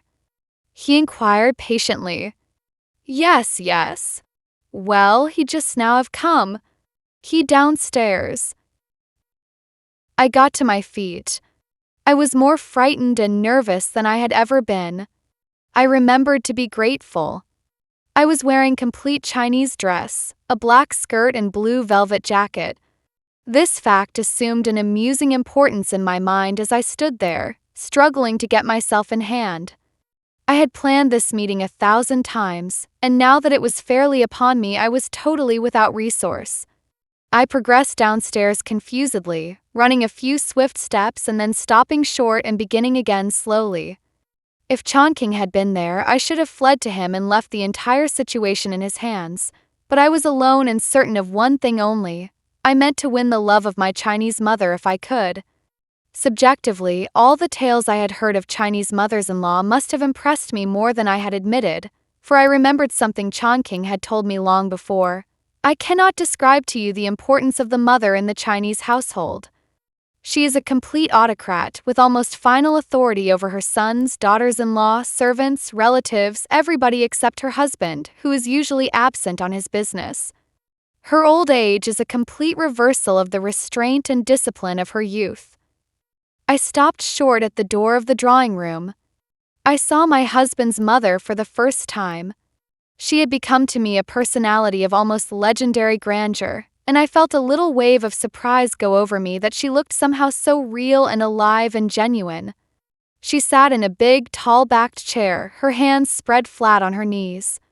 Her face was the face of the young mother in the photograph Chan-King had shown me, only grown older and a trifle more severe. She was dressed in black brocade, its stiff folds and precise creases accentuating her dignity. Under the edges of her skirt glimmered her tiny gray shoes, embroidered in red and green. At her side stood the male relative who had accompanied her, a Chinese gentleman of the old school in a long gown of dark silk. Behind her chair stood a maid and 2 menservants. I knew that she spoke no English, and as yet I had no knowledge of her southern dialect. There was a sharp pause in the dead silent room while we regarded each other. Chapter 3. First Daughter-in-Law. Clasped my hands in the Chinese way, smiled and bowed. My Chinese mother rose at once and took a step towards me, balancing on her tiny feet with the aid of a thick gold-headed cane. I saw that she was unusually tall. Then, surprisingly, she extended her hand, American fashion, and I shook it, the eyes of each of us still searching the other's face. I saw in hers the look I needed for reassurance, the mingled kindness and apprehension, a trace of the anxiety that I am sure was the very counterpart of my own expression. I knew then that her heart was no more certain than mine was, and that this meeting was as important to her as it was to me. Ching brought forward my chair and we sat down together, smiling at each other, letting our gestures speak for us. Finally, she stretched forth her right hand, palm down, measuring the height of a small child from the floor, inclining her head towards me, her eyebrows up in a question. I made a pillow of my 2 hands, laid my head upon it, eyes closed, and then pointed up. We were both delighted at this simple pantomime. The elderly man, her cousin, looked pleased in sympathy, and even the 3 solemn servants smiled a little. She asked me in gestures where my husband was. I waved widely and comprehensively towards the street, in the general direction of the city.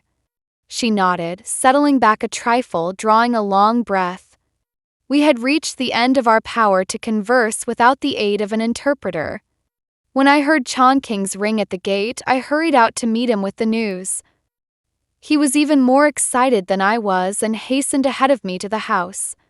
I walked very slowly in order that they might have their first greeting undisturbed, and when I arrived they were beaming upon each other and talking the South Province dialect over a very sleepy and cherubic infant, whom Chan-King, with paternal pride, had ordered down to greet his grandmother at once. The retinue settled, Chan-King informed me that our mother would remain with us for 6 weeks. During this time, I learned the art of pantomime beyond anything I had ever hoped for in one of my undemonstrative nature. My Chinese mother and I conversed with eyebrows, hands, smiles, noddings, and shakings of the head, much turning of the eyes. I had an instant affection and admiration for her, and she adopted towards me a gently confidential attitude that pleased me very much. She had brought presents for us in the Chinese way. For me, a delicately wrought chain of Chinese gold and a box of carved sandalwood. For Wilfred, a dozen suits of Chinese clothes in the bright patterns worn by children of the Orient, and so becoming to the proud wee man that, arrayed in them, he seemed already to be coming into his heritage. She also brought great hampers of fresh fruits, pomelos, lychees, and dragon's eyes, and countless jars of preserved fish and meats and vegetables, which had been Chan-King's favorites when he was a boy at home. Madame Liang had the Chinese woman's love for shopping. Accompanied by her cousin and the servants, we went from silk merchant to porcelain dealer, and from brass worker to rug weaver, gathering treasures. Though she carried on most of her negotiations through her cousin, she bargained with a firmness and a sense of values that I admired very much. In the silk shop, she bought marvelous brocaded satins and embroidered silks, and she made me select the pattern I wanted for myself. Though she preserved most carefully the distinctive features of the dress of her own province, she was much interested in Shanghai styles and examined my wardrobe critically, noting the short sleeves with tight-fitting undersleeves and the skirts with 7 plaits, not 5 as in Canton for example, at each side. Notwithstanding the popular Western fancy that fashions never change in China, the Chinese woman is painstakingly particular as to the exact length and fullness, or scantiness, of her coats, skirts, and trousers. She is carefully precise about the width of bias bands or braid or lace that she uses for trimming, the number and arrangement of fastenings, the shape and height of her collar. All of these details vary as tyrannically from season to season, under Shanghai guidance, as certain style features do with us under the leadership of New York or Paris. Moreover, as against our 4 seasons, the fashion devotee of China takes account of 8, each with its appropriate style and weight of clothing. At home, mother sewed a great deal, using her hands gracefully and very competently in spite of the long curved fingernails on her left hand. My American sewing machine fascinated her. She had an excellent hand power machine at home, Chan-King explained, but mine worked with a treadle and she wished to try it. I took the tiny, brightly shod feet in my hands and set one forward and one backward on the iron trellis. And she moved them very well, alternately, and ran several seams with energy. Chan-King, his mother and I went to Chinese cafes together, and Madame Liang was pleased and amused to see that I not only used chopsticks with ease but had a real taste for Chinese food. We used to treat ourselves to all sorts of Epicurean dishes: spiced chicken and duck, shark's fins, bird's nest soup with pigeon eggs, my favorite delicacy, seaweed and bamboo shoots, candied persimmons, lotus seeds, and millet pudding with almond tea. Once, in a roof garden cafe where I was wearing American clothes, my use of chopsticks aroused considerable interest among neighboring groups of diners, and stray comments reached us, for the Chinese are always pleased to see foreigners familiar with their customs. "No doubt she is a missionary lady," a young woman remarked in my husband's native dialect. Hearing and understanding, mother immediately said in clear, gracious tones, "My son, perhaps your wife would like to have some American food now." Chan-King translated for me both comment and suggestion, and I felt pleased to learn that, at any rate, my Chinese mother was not ashamed in a public place to acknowledge her American daughter. Mother was fond of the drama, and since Shanghai had some excellent theaters, we made up several parties during her stay. The great semicircular stage on which a famous old historical play that we saw was acted was hung with gorgeous embroideries, laid with a thick peaking rug of immense size and brilliantly lighted by electricity, as was the entire theater. The actors wore the magnificent official and military robes of an early dynasty. As on the Elizabethan stage, women's parts were taken by men, who achieved by cleverly constructed shoes the effect of bound feet. I found the deafening drums and gongs a little trying at moments, and the crude property makeshifts somewhat incongruous with the wonderfully elaborate hangings and costumes. But, being familiar with the story, I understood the action and so evidently enjoyed it that mother was surprised anew, as Chan-King afterwards told me. We sat in our balcony box, above the vague tiers of lower seats packed with a restless audience of men, women, and many children in the arms of their amas. On the wide front rail of our box was the inevitable pot of tea, with room also for such fruits, sugarcane, melon seeds, or meat and rice dishes as we wished to purchase from the endless variety offered by eager boys in round caps and blue cotton gowns. Now and then an attendant came with a huge tea kettle to refill our teapot, and once he offered us the usual steaming hot towels for sticky fingers. Chan-King waved these away energetically. "Awful custom," he said to me. "Unhygienic. How can they do it?" And he added something of the kind to his mother in Chinese. She regarded him with comprehension, a tiny gleam of superior wisdom in her eyes. But she made no reply. She had taken a fancy to Wilfred, who by this time had a fair vocabulary of Chinese, which he always used in talking to his ama. He was a handsome child, typically Chinese, very charming in his manner, very fond of his ama and his indulgent grandmother. Madame Liang would take his chin in her hands and study his features intently, nodding her head with approval. Then she would stroke his round black poll and give him melon seeds or almonds from her pocket. Wilfred used a weird mixture of dialects, a confusion of Mandarin and the Shanghai vernacular, with a dash of Cantonese from his ama. Madame Liang set out patiently to teach him her own dialect as well. When her visit was ended, our mother said to Chan-King, "This is a Chinese house with a Chinese wife in it. Everything is Chinese. I could never have believed it without seeing, for I thought your wife was a Western woman. I am happy." And she told him again that we must come and visit her, for she needed us. Chan-King's father, a member of an old established firm in the import and export trade in the Philippines, was away, looking after his business or exchanging visits with friends of his own age and rank. His homecomings were in the nature of a vacation. The management of the household depended on Madame Liang. As she talked, I realized by her face, by Chan-King's answers, by all that I knew of Chinese family life, that we were a part of that clan and should be so always. A hint of the solidarity I now feel with my husband's family came to me. We were not separate from them, nor should we be. After our mother was gone, Chan-King said something of this sort to me, quoting what she had said about my not being Western. "But I love you to be Western in this sense," he told me, "that you and I have companionship and freedom and equality in our love. That is what makes me happiest." Before Chan-King and I closed the house in Shanghai to depart for the southern hills, our second son Alfred was born. An American woman asked me, when he was about 6 weeks old, if I did not feel a sense of alienation at the sight of the wee oriental face at my breast. Quite simply and truthfully I answered no. My husband was not in any way alien to me. How then could our child be so? His coming provided me with a welcome excuse to remain at home quietly for a short while. I now attempted to learn at the same time both Mandarin and the dialect of Chan-King's province, a method of study that hampered me constantly at first.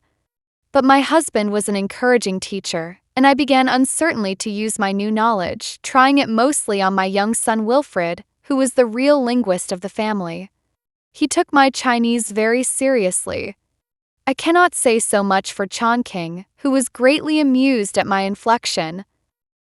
Towards the close of the year, I decided to take a place as teacher of English and history in a Chinese girls' high school. Chan-King was surprised when I told him that I wished to teach, but he offered no objection and watched with interest my progress through the year. I loved my teaching. Still more, I loved the girls in my classes. Collectively and individually, I found them supremely worthwhile in spirit and mind.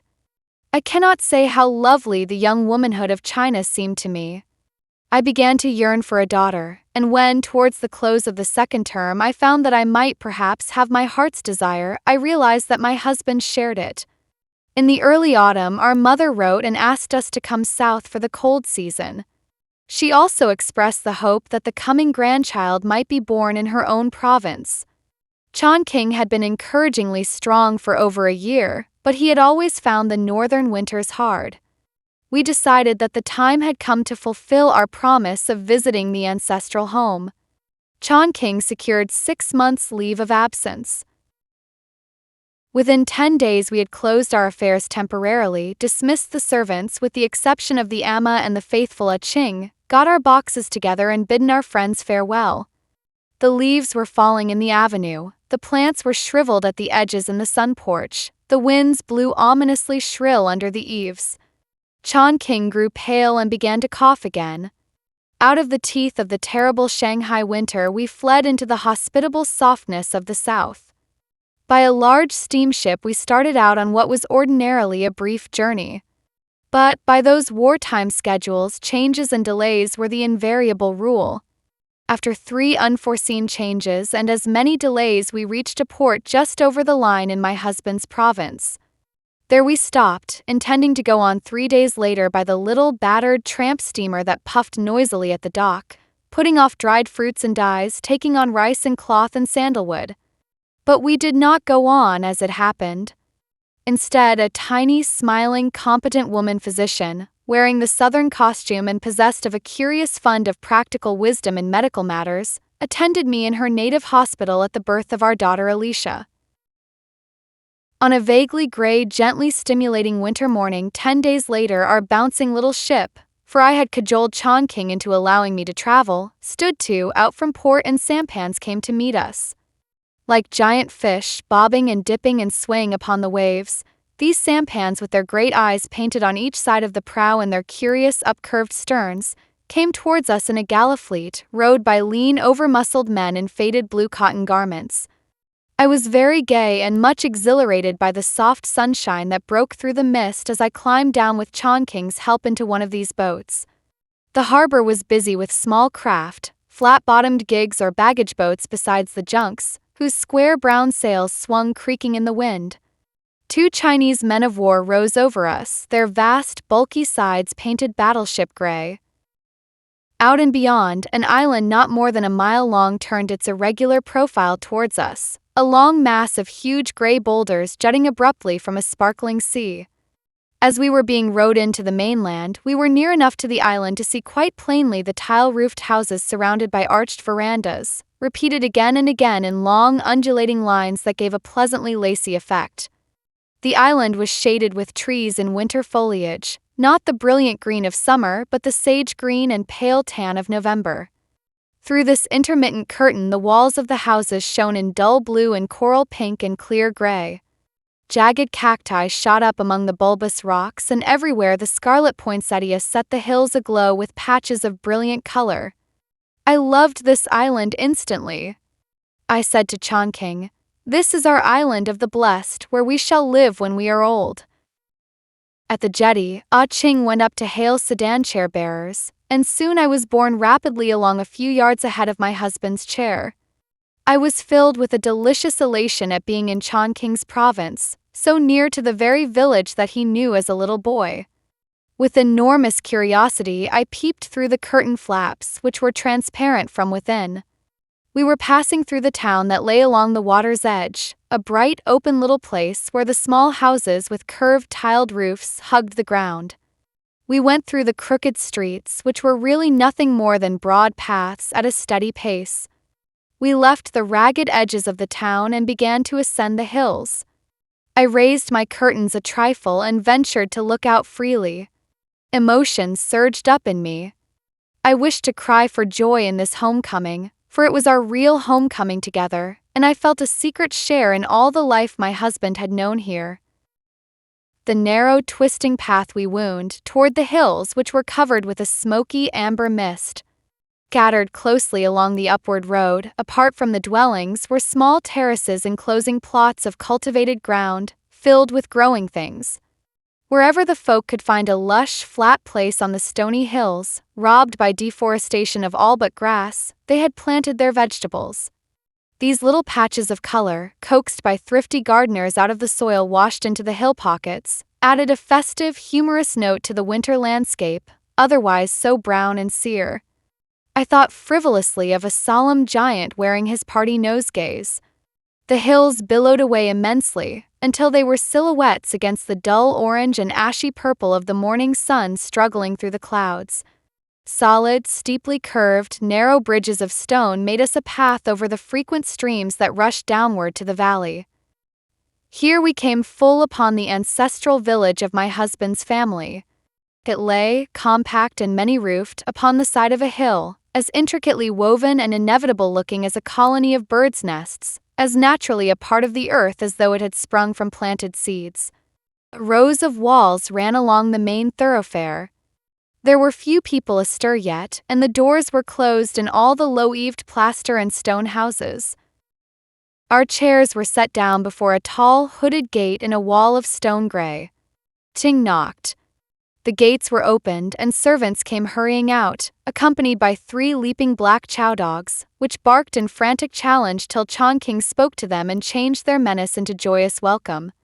We entered a spacious courtyard and crossed an exquisite garden, one of the most beautiful I saw in China. An artificial lake rippled placidly, disturbed only by the darting goldfish. Laurel and magnolia trees darkened the paths. A thicket of bamboo wavered and cast its reflection in the water at the edge of the lake. Chan-King helped me from the chair, and together we passed into the main hall through the wide-flung doors. Madame Liang, early apprised of our arrival, was standing there, and my first sight of her gave me a renewed sense of homecoming.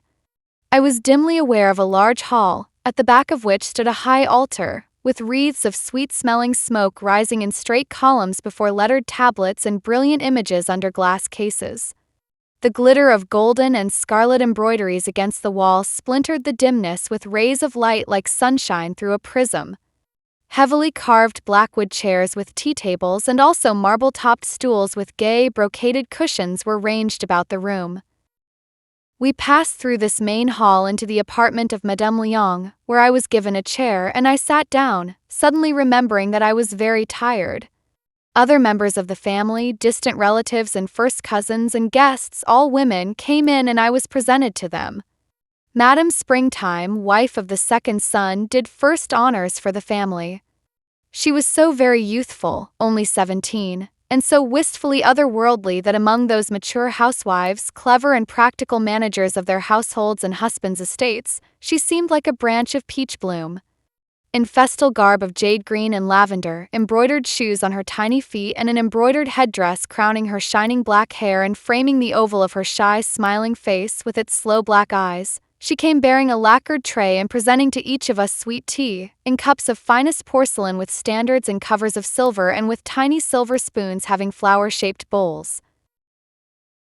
The pretty little tea ceremony was then repeated by various members of the family, while the small sons were given hot milk and cakes. An eager group gathered about the tiny new daughter, still sleeping peacefully. A bubbling, busy little lady about the age of Madame Liang leaned over me with a quizzical smile and bobbed her gay, pretty head emphatically at me when my mother introduced her as Madame Chow. Elaborately dressed in rich colors, in direct contrast to my soberly garbed mother, she was as merry as Madame Liang was grave, and she tripped about on her almost invisible golden lily feet with an energy that yet did not destroy the grace of her willow walk. But the many-colored costumes, the great curtained bed on one side, the voices, all suddenly seemed far away. And as I wavered, smiling determinately, I heard my husband's voice. "Mother thinks you are tired, so this woman will show you to your room where you must lie down and rest." Some time later, as I lay resting, with Alicia sleeping on my arm, on the bed which had purple curtains and soft white blankets, Chan-King stepped quietly into the room. "Feel as comfortable as you look?" he asked, and when I nodded drowsily, he touched a box of cakes. "These were brought to you by Madame Chow, the busy little lady out there. You know," he hesitated a moment, "she would have been my mother-in-law if I hadn't insisted on your mother instead." And he gave my cheek a gentle pinch. I was now wide awake. "The little bird lady out there, mother of Liang?" I asked. "Where is Liang, then?" "They didn't tell me anything directly," Chan-King answered. "But I gather from several pointed conversations carried on in my hearing that Madame Chow has just returned from her daughter's house in Singapore. Just imagine, Little Liang is married too and also has 3 children, 2 girls and a boy.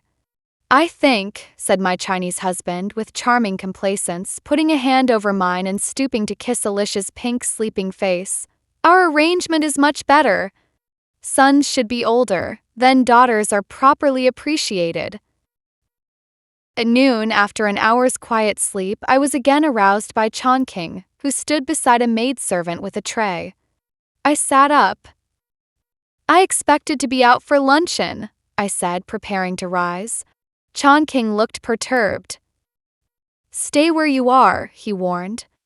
My mother has just been scolding me for allowing you to travel with a 10-days-old baby. As if I could do anything about it.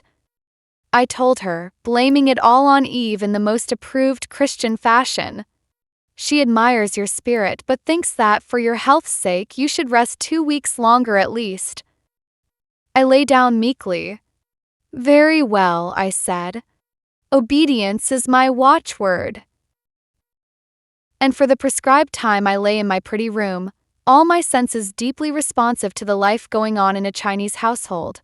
The clang of small gongs that summoned the servants, much laughter coming in faintly or clearly as my doors were opened or shut, the tap of lily feet along the passage, the glimmer of Madame Springtime's radiant pink or blue robes as she entered to inquire after my welfare or bring some new delicacy that had been procured for me, the smoke of incense from the altar, floating into the room at intervals, with a pungent sweetness that roused vague memories and emotions. Everything in the house, hangings, clothes, furnishings, was saturated with this aroma. Mingled with a bitter smell which is distilled by immense age, and touched with the irritative quality of dust, this odor now means China to me, and it is more precious than all other perfumes in the world. But, Chan-King, life is nothing but food. I protested about the 3rd day when my 4th meal had been served to me early in the afternoon. But the quantities are small, he answered. Much better way, don't you think, than taking great meals many hours apart? Early in the morning, the young maid assigned to me would bring in a bowl of hot milk and biscuit. In our apartment at 8:30, she would serve breakfast, consisting of soft-boiled rice, congee, with various kinds of salty, sweet, and sour preparations. At 11 o'clock, there was turtle soup or chicken broth.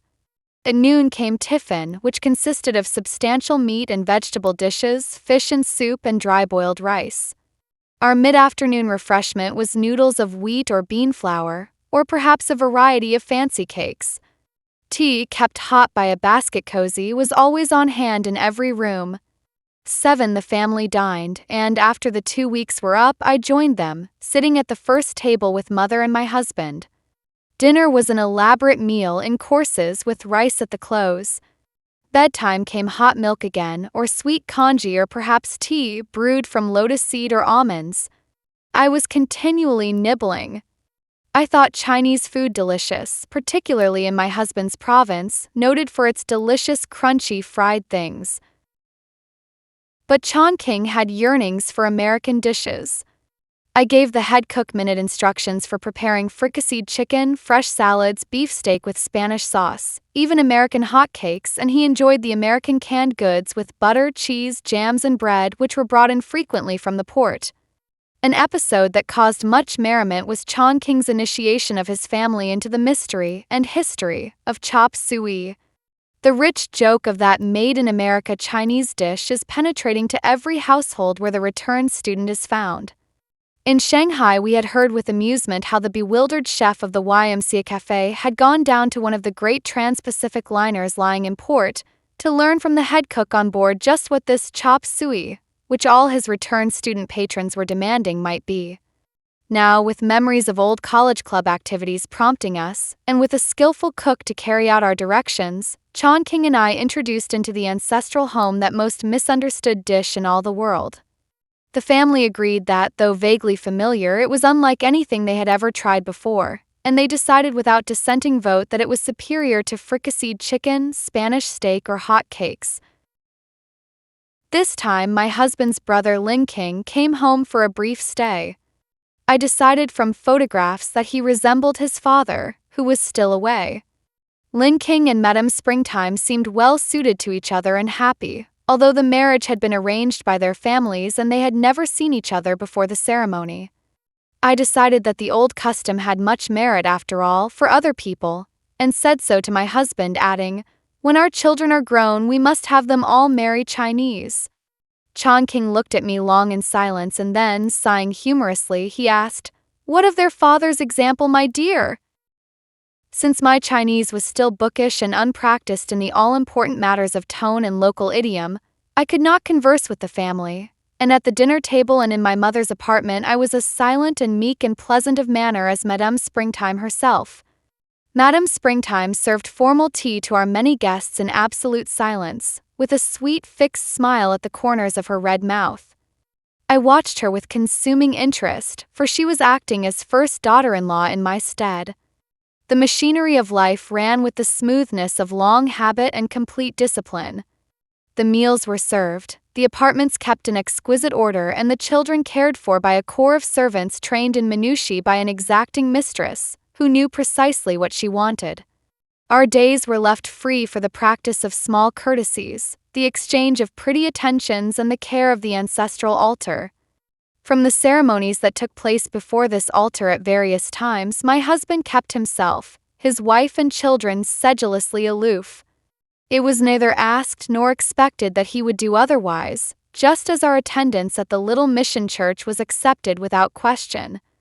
At other times, however, I had ample opportunity to study the altar and to enjoy the beauty of its massive carvings, its elaborate incense burners and candlesticks, its exquisitely wrought embroideries. A porcelain image of the Buddhistic goddess of mercy in her character of sun-giver, set within a large glass case, fascinated me by its remarkable resemblance to certain Catholic images. But the ancestral tablets interested me more, and the respect that I have always accorded objects sacred to others was in this instance mingled with profoundly personal feelings. The interblended characteristics of those men and women so many years dead and gone lived on in the man who was my husband. Their life currents pulsed warmly in the veins of my children. Perhaps some deep insight gained beyond the grave enabled them to know how truly I acknowledged my debt to them, how earnestly I hoped those children might not prove unworthy of their heritage.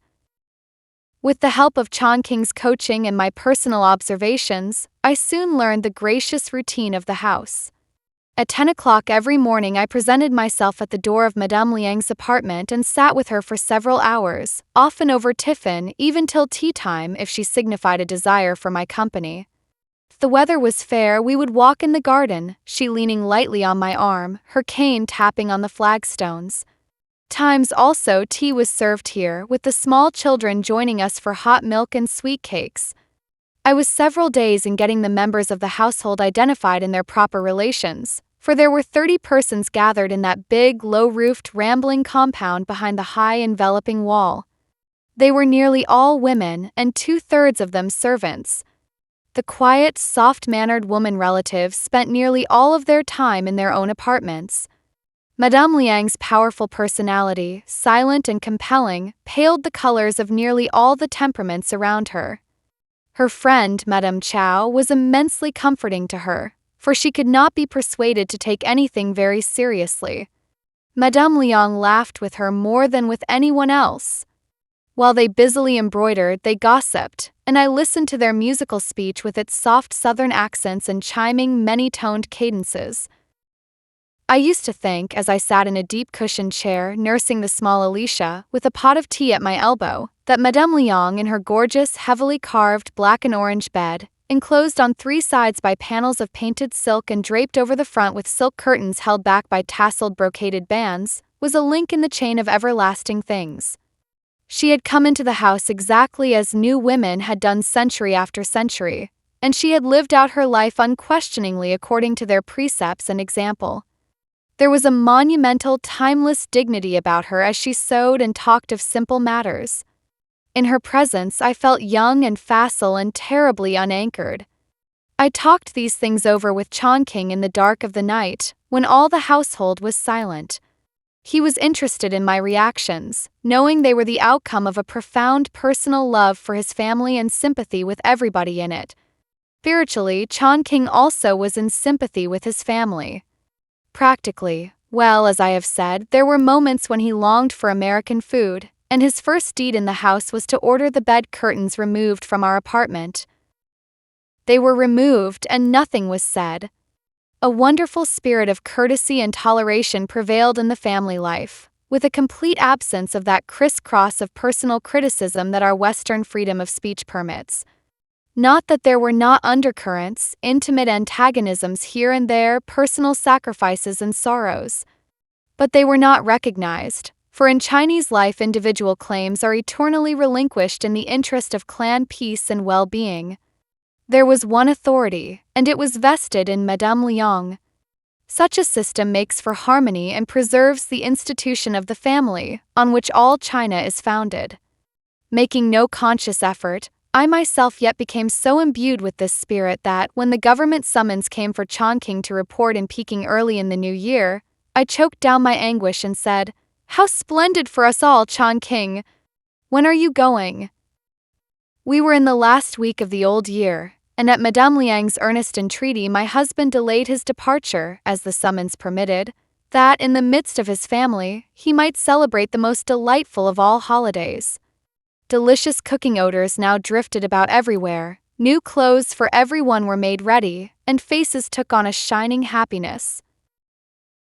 One evening after a visit to his mother, Chan-King came to me, laughing heartily.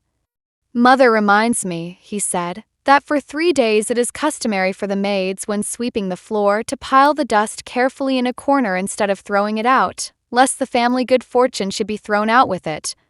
But she says of course it is only an old superstition, and if you like you may tell the maid to remove the sweepings as usual." I laughed too. Then I said, "Tell mother we shall do our part towards keeping good fortune in the family." "For 3 days also," continued Chan-King, "no harsh or scolding word is to be spoken by anyone. And therefore," he went on sonorously, "your tyrannical Chinese husband will cease to lecture his American wife, who is certain to need it though."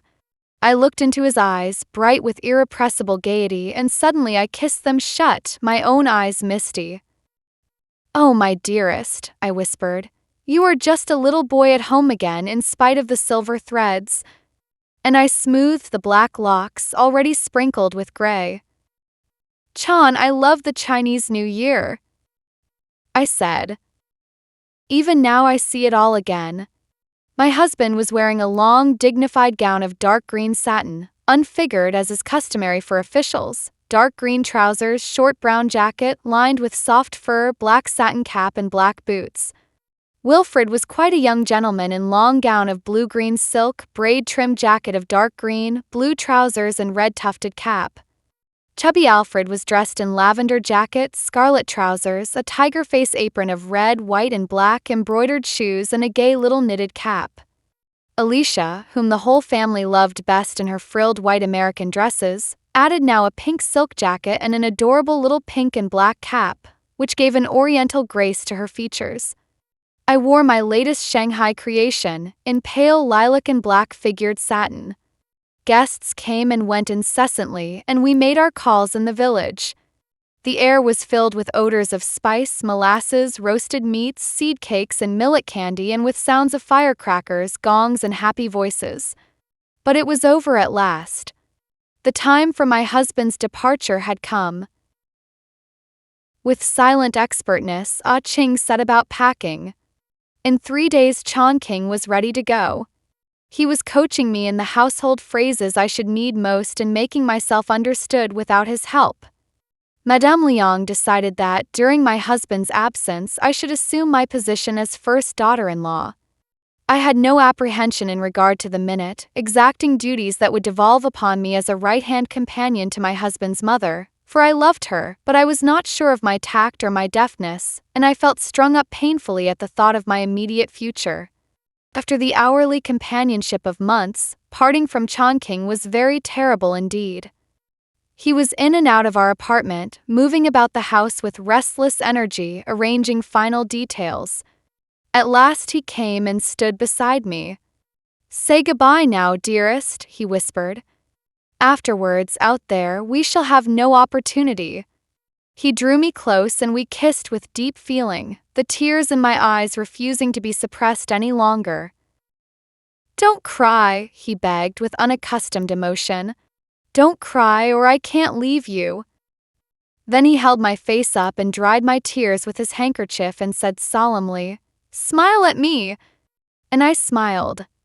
We went across to his mother's apartment and she came out, the tears on her cheeks not stanched. Joined by the rest of the family, we accompanied him to the entrance and then to the gate, which stood open, almost blocked by the waiting sedan chair. Chan-King was in Chinese dress, and as he stood there, profile towards me, among the group of servants giving his final directions, he seemed more oriental, more absorbed into his country than I remembered ever to have seen him. He made a profound bow to his mother, with formal words of leave-taking, and gave me a grave little nod. Then, without looking back, he stepped into the chair, the curtains were drawn, and the coolies trotted off down the steep path, followed a little way by the bounding black dogs. Mother and I stood together after the others had gone, and watched his chair jostling down the narrow, paved way. Then we turned and looked at each other, rueful smiles on our mouths, tears in our eyes. We shook our heads at each other. I half raised a hand to my heart, then let it fall. I think both of us found our lack of mutual language a welcome excuse for silence. Madame Liang turned toward the house. The gates closed behind us. I gave her my arm in support until we reached the doorway, then I stepped a pace behind her as she entered. Without speaking, I waited until she had knelt at the altar, and the incense was rising in clouds before the imperturbable images under their glass cases. Then I attended her to her own apartment. My life as a real Chinese daughter-in-law had begun. Chapter 4: The Eternal Hills. As I followed my Chinese mother into her apartments, I thought of the benevolent croakings of friends. Their words rattled through my memory like pebbles shaken in a pail. "She can never be happy with a Chinese husband." Later it was, "It is all very well in America, but wait until she goes to China." When I had happily established myself there, "Heaven help her," said they, "if she tries to live with her Chinese mother-in-law." In Shanghai, foreign friends had predicted, "Oh yes, she's lovely in your house, but wait until you try living in her house." "This is the last ditch, Margaret," I said to myself. "Take it clear. Either you are about to make one more argument against intermarriage, or you are going to settle the question forever so far as your case is concerned." Mother and I went in to dinner together, somewhat later than usual. We attacked our food very bravely, eyes down. I glanced up inadvertently, and the sight of tears on her cheeks released mine too. I leaned forward and took her hand, and we struggled with a sentence or two. "No tears," I said. "Be patient," she answered. Next morning, after the Amma had dressed young Alicia, while the cheerful child was following me about the room with her eyes and talking merry baby talk, I took her up and went, earlier than usual, to see Mother. I found her sitting up in bed. She was dressed for the day, and the blankets were rolled back against the side of the wall, making a comfortable couch for her. Thinking of Chan-King, I looked at the row of little cabinets extending across the back, halfway up towards the canopy. I remembered Chan-King's telling me of the year when he was still small enough to stand under these fascinatingly carved cabinets, where his mother stored her trinkets and toilet articles, embroidery silks, perfumes, and the endless paraphernalia of her quiet life, and of the pride he felt when he bumped his head one day and found that he must stoop to be comfortable. Wilfred was just high enough now to stand easily under the cabinets, but in some mysterious fashion, the little image of him presented at this moment to my fancy became that of the small, faraway Chan-King, whom I was forever recreating in my mind as I went about the house where he had lived his pleasant youth. This morning I laid Alicia on the bed near Madame Liang. She bent over her and made a moo into the rosy face. I was much pleased when Madame Liang was unusually attentive to Alicia, though my sense of justice always reminded me that my own Scotch mother would probably have made more of the boys. But our Alicia was the first daughter in 2 generations of my husband's family, and even though the sons were of priceless value to the clan, she was loved and cherished tenderly. It seemed to me at times that the household was more fond of her than of all the boys together, including Madame Springtime's young Kiasong, who filled the left wing of the compound with his shouts of glee as he played riding horse on his precarious bamboo stool. I remembered with amusement the Western idea that daughters are unwelcome always in Chinese families.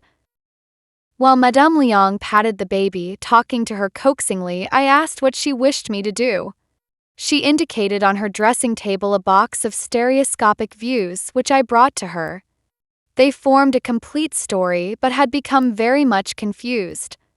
As I could read the foreign titles, would I kindly arrange the pictures in proper sequence?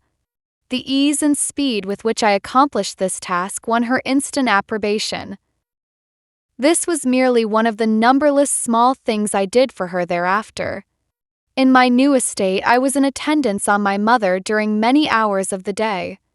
I walked with her in the garden in fine weather. I sat with her and sewed, threading needles as for my own mother, and even helping her to make those marvelous small shoes that she fashioned so carefully to the form of her feet. One day I told her how amazed I had been when I first learned from Chan-King that Chinese wives made the family shoes, but how readily I could understand, when I saw the dainty embroidered footwear he referred to, that shoemaking was indeed a womanly craft. She and Madame Chow used to take great pride in making for themselves the most frivolous of shoes. Madame Chow's were the smaller, being barely 2.5 inches long, whereas those of my mother were twice that length and different in shape. I discovered the reason for this. Madame Chow clung tenaciously to the old style, but mother had gradually let out her bandages and altered their arrangement, keeping pace with the change that followed the abolition of the old custom. I became deeply interested in the custom of foot binding.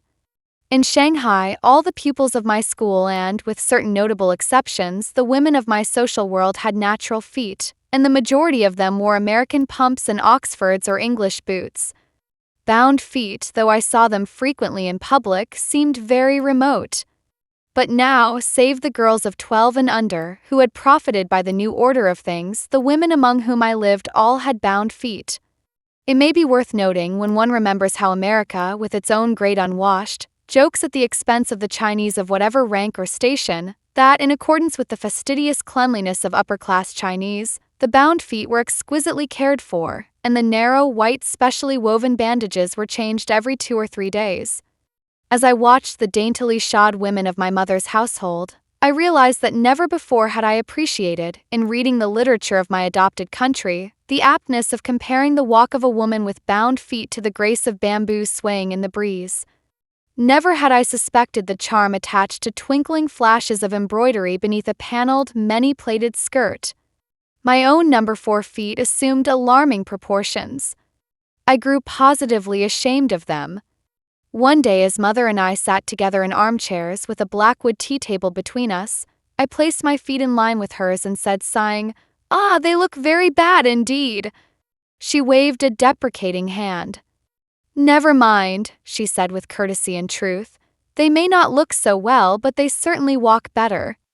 Of course, I was glad that the small Alicia belonged to young China, and would purchase no golden lilies with a cask of tears, as I had often read that every woman with bound feet must do. But I now decided that the cask must have been filled in the years of girlhood.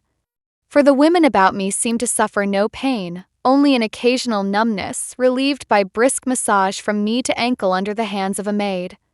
I was surprised at the ease and energy with which they got about, merely balancing with small forward and backward steps when stopping, unless they had a servant's arm or a cane for support. I thought our mother infinitely superior in the grace and dignity of her carriage. Madame Springtime, who had slightly enlarged her feet at the command of her husband, moved slowly and with a lack of grace characteristic of the younger generation. Madame Chang moved ponderously and with difficulty. Madame Chow hurried with quick, fluttering steps.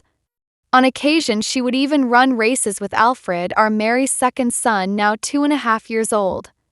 She would catch his hand, lean forward and hurry him the length of the hall, the two of them laughing gaily. Now and then I would fold my hands, balance on my heels and essay a willow walk, to the great amusement of mother and Madame Chow. Life went on very evenly for me in my Chinese mother's house after my husband's departure.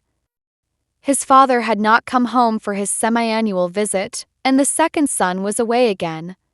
Even the quiet-mannered third son, who looked just like his mother, and who used to bring me roses from the garden every day, had sailed for the island port to take his place in the family business. We were under a benevolent matriarchate in the snug compound among the brown hills now brightening to springtime green. Madame Liang was infallibly generous and kind.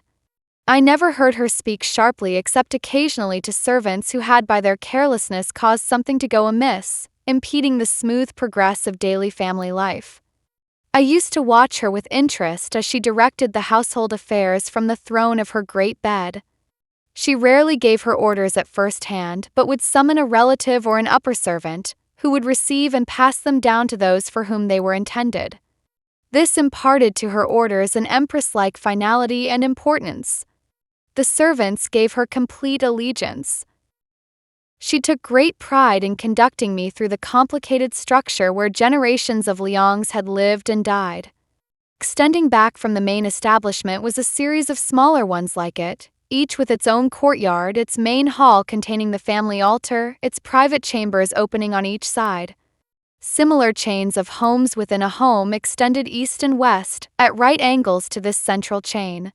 Mother showed me the room she had occupied as a bride, with the chamber where Chan-King was born, when the older Madame Liang ruled affairs with a firm yet kindly hand. I felt deeply moved by all this, more than ever a part of the family. I made many small mistakes, I know, in my effort to practice the toleration, industry, and courtesy exemplified in that family group, but Mother, unlike many of the oversensitive, easily offended Chinese women of her class, was divinely patient. She never asked of me anything that she deemed unfitting for me, and she showed a wise discrimination in all the small tasks she assigned. I sometimes accompanied her to the temple or to the ancestral graves, but only as a spectator. Her religious toleration required no compromise. She wanted me to see where grandparents and great-grandparents were laid to rest. She knew I was interested and filled with respect. To Madame Springtime fell the task of caring for the family altar and keeping up the daily devotions before the sacred shrine. This young wife was in every way so typical of the old-fashioned Chinese woman, trained but not educated, disciplined but not broken, that I found her a continual source of interest. She was naturally shy and silent, but after a time we talked a little, and one day she showed me her bridal trunks of white lacquer with red and gold decorations, filled to the top with her bridal finery, exquisitely folded, and the clothes for her first child, which had been provided by her parents as a part of her wedding outfit. This latter custom of Chan-King's native province appealed to me. It was typical of the many simplicities I found among my adopted people. Those small, brilliant-colored garments of padded silk and brocade and linen were symbols of hope, good omens for happiness and a fruitful marriage. Accustomed as I was to falsely puritanic ideals concerning the important realities of life, marriage and birth, their frank attitude toward fundamentals, their unquestioning acceptance of the facts of existence came as a pleasant surprise to me. I liked also the curious contrast between their simple view of elemental things and the formality and rigor of their personal etiquette. It is the manner of an old and ever-cultivated race, who have long since ceased building at the foundation and are now occupied with the decorations of life. Their scheme of daily living is based on the firm belief that the normal mode of human existence is family life. To this end, it must be preserved at any cost. Life cannot develop in discord. If the amenities are worth anything at all, they are worth preserving constantly and at whatever personal sacrifice. Life behind the arched gate was so pleasant and so filled with small daily occupations that I thought little of going about. The village had no theater. On festal days, performances were given by traveling troupes on temporary stages in temples or private houses. But we occasionally attended the theater in the great city near, and when we had guests staying with us for several days, they sometimes accompanied us. We were rather an impressive sight, I fancy, borne at a brisk trot in half a dozen sedan chairs down the irregular path at dusk, preceded and followed by men-servants carrying lanterns. The children led a sheltered, happy existence, with servants and young relatives to amuse them indoors or without, as the weather permitted. They were liberally supplied by their indulgent grandmother with pocket money in the form of handfuls of coppers instead of the strings of cash that sufficed an earlier generation. From passing vendors they bought bows and arrows of brightly painted bamboo, whistling birds and theatrical figures of colored earthenware, inflated rubber toys and an endless variety of rice flour cakes, sesame seed confections, peanut taffy and millet candy. On festal days the choice was wider than ever, with fluffy bunches of sugar wool, fine-spun syrup, and brittle candy toys blown from molten taffy with all the glassblower's art, in the form of lanterns, birds and fish mounted on slender sticks. Certain seasons there were huge fish made of bamboo frames, paper-covered and realistically painted, which swam in a breeze with lazy grace, or kites similarly fashioned to represent birds and dragons which winged upward in fascinating flight. There was a limited foreign settlement in this same city, and several of the American and British women came to call on me. Some of them were frankly curious to know how I had come through the ordeal by family, as one of them expressed it, though of course they were very tactful. Mother was much interested in these visitors, many of whom, if able to speak Chinese, I presented to her. When they left, she would often ask questions as to their nationality, their husband's occupation, the number of their children. As for that question, most of them confessed to one child or occasionally two. But I shall never forget the call of a strikingly handsome, auburn-haired woman and the conversation that followed her departure. In reply to the usual inquiry, I said, "No children at all. But she has 5 dogs and has just bought in Shanghai 2 more, which are coming down on the next steamer." "No children at all and 7 dogs," said Mother in tones of horror. And then we burst out laughing. But quickly she grew sober. "Foreign women do not care for children," she said. "I do," I protested. "I like many children." "You," said my mother with a smile, "are a Chinese wife." But happily my next caller was a sweet-faced American woman, the proud mother of 6, 2 of whom she brought with her. So our national reputation was saved. In these days I thought a great deal about intermarriage as a problem. When in Shanghai, a returned student who stayed with us for several days had said to Chan-King afterward, "I almost married an American girl while I was in college. I wish now I had been brave enough to do so." That time I felt very sorry for the unknown girl who had missed all the happiness that was coming to me, and now I was more sure than ever of the true quality of my happiness. There was no doubt at all on that score. But I realized the many, many ways in which everything might have been spoiled. Had my husband been less considerate, less sincere and loyal, had his family been less kindly and broad-minded, had I myself been capricious and willful or unable to adapt myself to surroundings, I might every day have plumbed the depths of misery.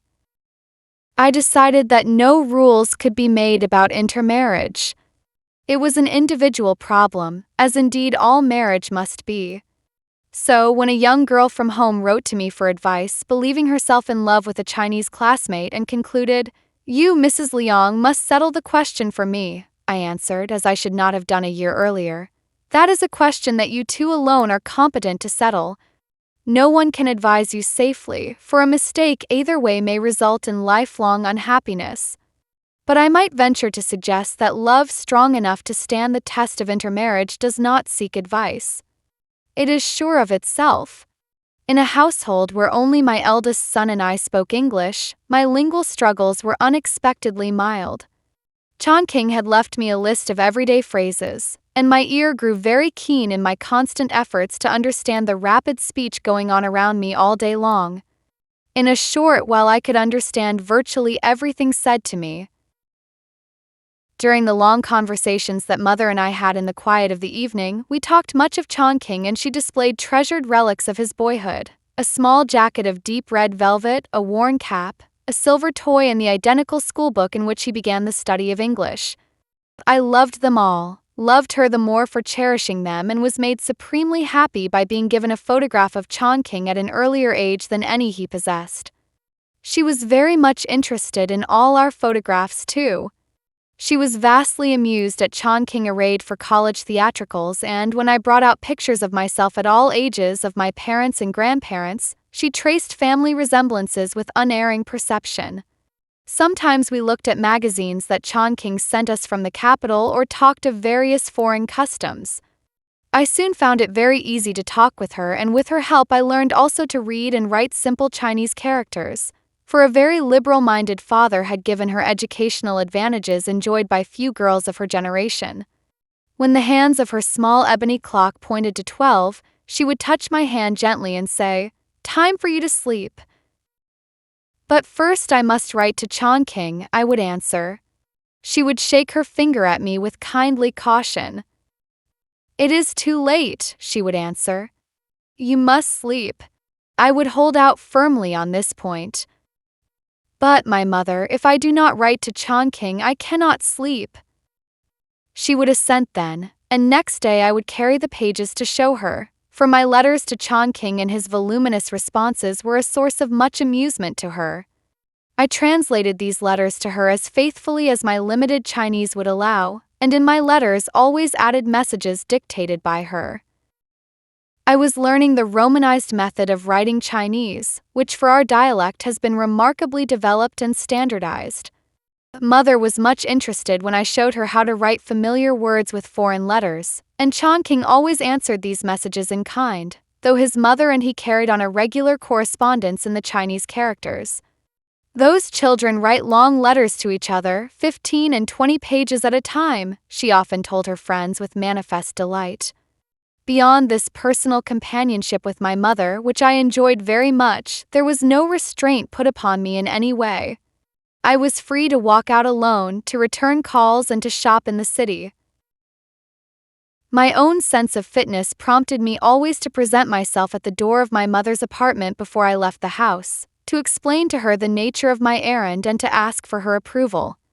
Accepting the little formality for the courtesy it was, she never once demurred. She was accustomed to this respect, and I saw no reason for withholding it. All the invitations I received from acquaintances, either foreign or Chinese, I declined or accepted as she advised, because I relied upon her unfailing knowledge of people and social customs. Twice during those months of Chan-King's absence death came near. Once it was a clever young boy, an only son in whom high hopes had been centered, and then the young girl who had accompanied mother to Shanghai. She was no servant in the ordinary sense, but an orphan distant relative of mother's. Madame Liang was always kind and generous with her, and when, soon after her return from the trip to Shanghai, which had been a great event in her quiet life, a promising marriage offer was made, she was sent forth to her new home with a complete bridal outfit. Hearing at last of our presence in the family home, she put on her wedding dress of pale green and came to see me. Her evident pleasure in the meeting touched me poignantly. With bright eagerness she told me of her husband, her kind mother-in-law. With pride she described her tiny son. After a gay hour with the children she left, promising to come again. But I never saw her afterwards. Death took her abruptly from her happiness. I began to think of death as something not so remote after all. Several times a group of us, children and cousins and friends and servants, made short chair trips into the hills. The sight of thousands of graves, their stones whitening the hillsides for miles in some places, impressed me more and more with the comparative shortness of life. Scattered over many of these hills are curious monuments of stone called widow arches, each one standing alone, usually by a roadside, in commemoration of a faithful wife who in ancient days killed herself at the death of her husband. A widow who wished to make this sacrifice would, after a short lapse of time, announce her intention of committing suicide. The members of her family would erect a high stage for her and invite relatives and friends to attend the ceremony. At the chosen hour, the lady would hang herself, and a high stone arch would later be erected as a memorial of her devotion and heroism. In the Chinese family, the widow who does not remarry receives honor and veneration second only to the mother-in-law. With age, she acquires added authority. She is not forbidden to remarry, but the conditions of second marriage are made difficult enough to discourage any but the most intrepid. The children of her first husband remain in the house of his people, and the family of her second husband do not give her any too cordial a welcome. One naturally prefers free will in these things. Yet I had a wholehearted sympathy with the idea of life widowhood, long before I dreamed it was to be my portion. Painful as the sight of the widow arches was to me at first, my convictions made the Chinese view of them seem not unnatural, though I knew the custom had been forbidden by imperial edict some 2 centuries earlier. Even in the days when Chan-King and I believed that our love would somehow give us earthly immortality, the idea was strong in me that, to those who loved truly, death could only extinguish the torch for a moment to relight it in the clearer flame of eternity. Then I cherished this thought in the background of my mind. Now I live by it. For this reason, too, I have always found the Chinese attitude towards the dead very comforting. They never for a moment relinquish hold on their loved ones. The anniversary of the day of death is as festal an occasion as the day of birth. The pageant of life marches without a break, birth to death and beyond and birth again, the generations endlessly touching mystical hands, until the individual feels himself to be part of an endless procession that passes for a moment into a white light and out again, feels himself touching those who came before and those who come after, one of a long line bound together irrevocably. With all their ethics of personal sacrifice and their preoccupation with the idea of eternity, the Chinese have no ascetic contempt for the material world, and they earnestly desire and seek length of days. Among the varied symbols and characters used to express good wishes, as health, honor, riches, those for long life hold preeminence. They are wrought in rings, bracelets, hair ornaments, and are sewed into bridal garments and upon children's little coats and caps. I always felt this enormous respect for life in all their daily customs: the preparing of the baby clothes when the bride left her father's house, the nurturing and strengthening of the clan with many children, the reverent regard for the graves of the ancestors to whom the living owed their grace of existence. On several occasions I accompanied my mother on her visits to the ancestral graves. I remember the last time, only a few days before Chan-King's return, that I walked with her, holding one of her hands while with the other she grasped her gold-headed cane. She wore a light costume, a plaited black skirt and lavender coat and lovely black kid shoes. Servants followed with her baskets of offerings. We stood at a respectful distance in silence while she performed her rites. All about were placed papers weighted with small stones. She knelt and, clasping her hands, devoutly repeated her prayers under her breath. Then, assisted by a servant, she burned the paper symbols of refreshment and replenishment for the dead. Firecrackers were exploded to clear the air of evil spirits, and the ceremony was over. As we returned to the village, everywhere people called out to her from their doorways, and she invariably replied with friendly courtesy. In the outskirts we stopped for rest and a visit to the house of a cousin. When we left, many of the relatives and friends went with us a little way, crying out repeatedly, "Goodbye, and come again soon." I saw the sunlight on Tiger Mountain. I smelled the saltness of the sea. As we passed around the great boulders that hid them from our sight, the modulated cadence of their come again soon floated to us. It was the last time I should hear it as I was then, and I did not even dream that it was so. For a month I had been expecting the arrival of Chan-King. His letters were always love letters, with added paragraphs saying that he was getting on well with his work and would have much to tell me of it when he came home. At last a letter told us to expect him by a certain steamer on a certain day. But schedules were still in confusion because of the war. That steamer was delayed, and Chan-King sailed for another port, meaning to change there. More delays followed. More letters of explanation. More delays again. Mother and I both became heartsick with hope deferred. At last, one morning, worn out with watching, I slept later than usual, and on that morning Chan-King came home. Awakened out of a long drowse, I heard a stir in the quiet house, the clang of a gong, a rush of padded footfalls in the outer hall. Happy voices mingled in greeting at the door of my mother's apartment. I threw on my robe, tucked Alicia under my arm and ran across the room, flinging the door open even as Chan-King had his hand raised to knock at the panel. I saw him dimly in the wavering light. He was smiling, and behind him stood his mother, also smiling. Each of us solemnly spoke the other's name, trying to erase with a long look the memory of all those months of absence. Then he saw the baby. "Licia, my 1,000 caddies of gold," he said in Chinese. Alicia smiled and held out her arms to him. "She recognizes him," said Mother in pleased surprise. We three stood together a moment, silently gathered around the child. I felt myself more deeply absorbed into the clan, a Chinese woman dedicated anew, heart and spirit, to my adopted people. Later, Chan-King explained to me the reason for his homecoming. His legal service for the government had been completed and his expected appointment had come at last. We were to return to America, where he would be in the Chinese consular service. After a period in this work, a bright future in the diplomatic field seemed assured. It meant leaving my beloved China, where I had firmly taken root. But we agreed that the exile would be for only a few years and that we would return surely to our promised land, there to enjoy our span of long life with honor. Now our leisurely existence was broken up to a degree. Almost immediately we set about preparations for our new life in America. Chan-King looked forward with absorbing interest to the change, almost as if he were going home. My instant reaction was one of joy, swiftly followed by sorrow at giving up things now loved and familiar. I wanted to appear cheerful as a duty to those around me. I did not want to seem too cheerful, lest Mother should think me glad to go. In this period at last I met my Chinese father. One beautiful day in early autumn, Chan-King and I went down to the city, returning in mid-afternoon. As our chairs were set down before the entrance, the gatekeeper announced to Chan-King his father's arrival.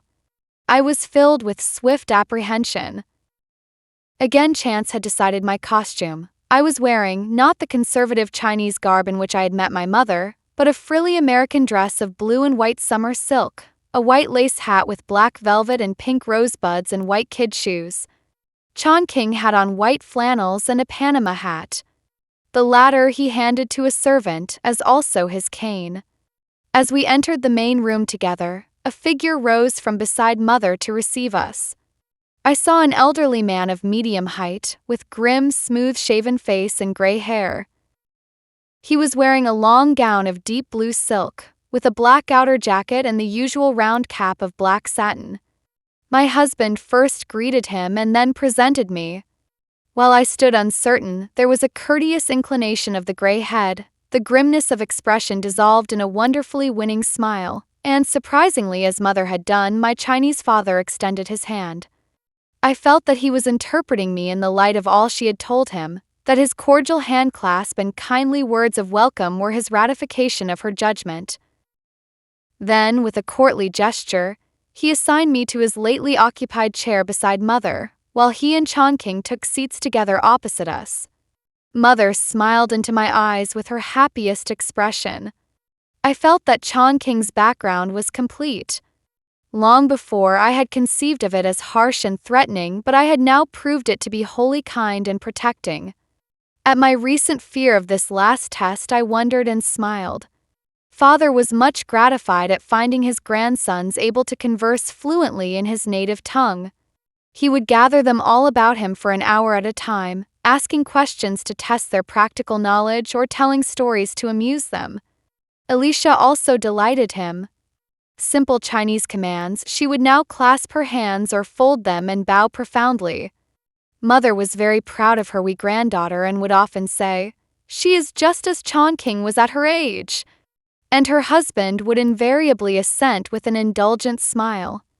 There existed between these two, conservative types though they were, an evidence of mutual affection and respect, of real companionship that touched me profoundly. I was glad that Father was to be with Mother when Chan-King and I took ourselves and our 3 children from the home where, according to the old Chinese custom, we all rightfully belonged. Question of leaving one or more of our children there for a time was discussed one afternoon later. "Under ordinary circumstances," said Father to Chan-King, "you would go alone as your brother does, leaving your entire family with us. The very least, you would allow one child to remain in your stead." But of course your mother and I understand that these are not ordinary circumstances. Your wife is an American.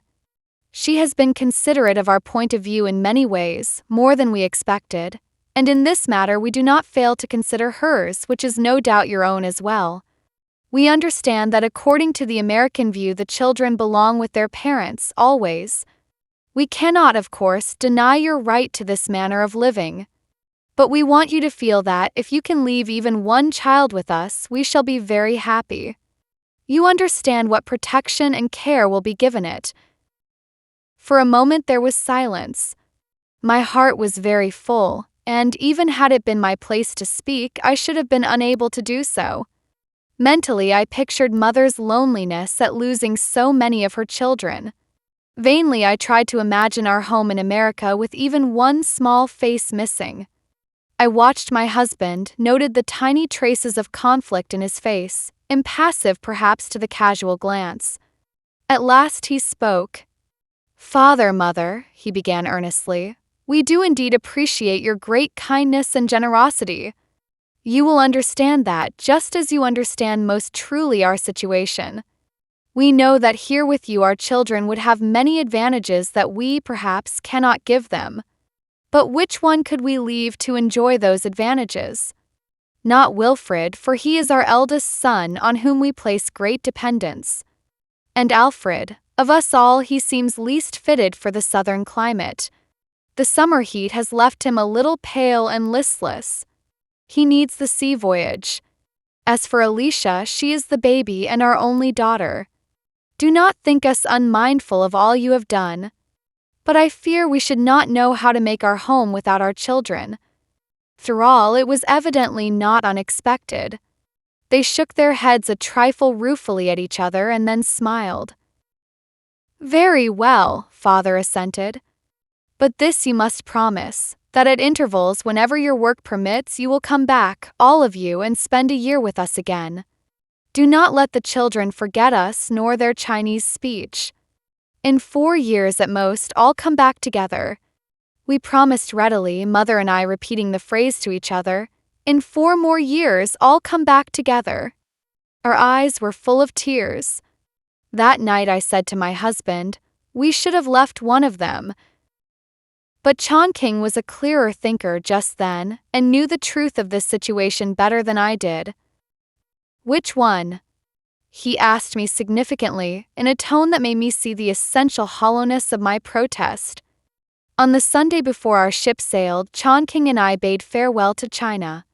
In company with our parents and many other relatives, we walked to the top of a very high hill, where an old temple, which commanded a magnificent view for miles around, crouched contentedly among the rocks in the gray sunshine.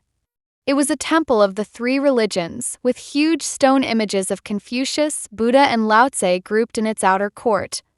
Together, Chan-King and I climbed to the crest of the terraced rock. I looked about me, down upon the proud, bright little village, alert and colorful on the hillside, upon the scattered fertile patches in the midst of the barren mountains where tigers build their lairs. The eternal hills swept the lowering, clouded skies, rolling away from us, silent, shadow-filled. A surging love of the very soil under my feet, a clinging to the earth of China, overwhelmed me. I wished to kneel down and kiss that beloved dust. "Oh, Chan-King," I said, shaking with emotion, "this is home. I wish we were not leaving, even for a day."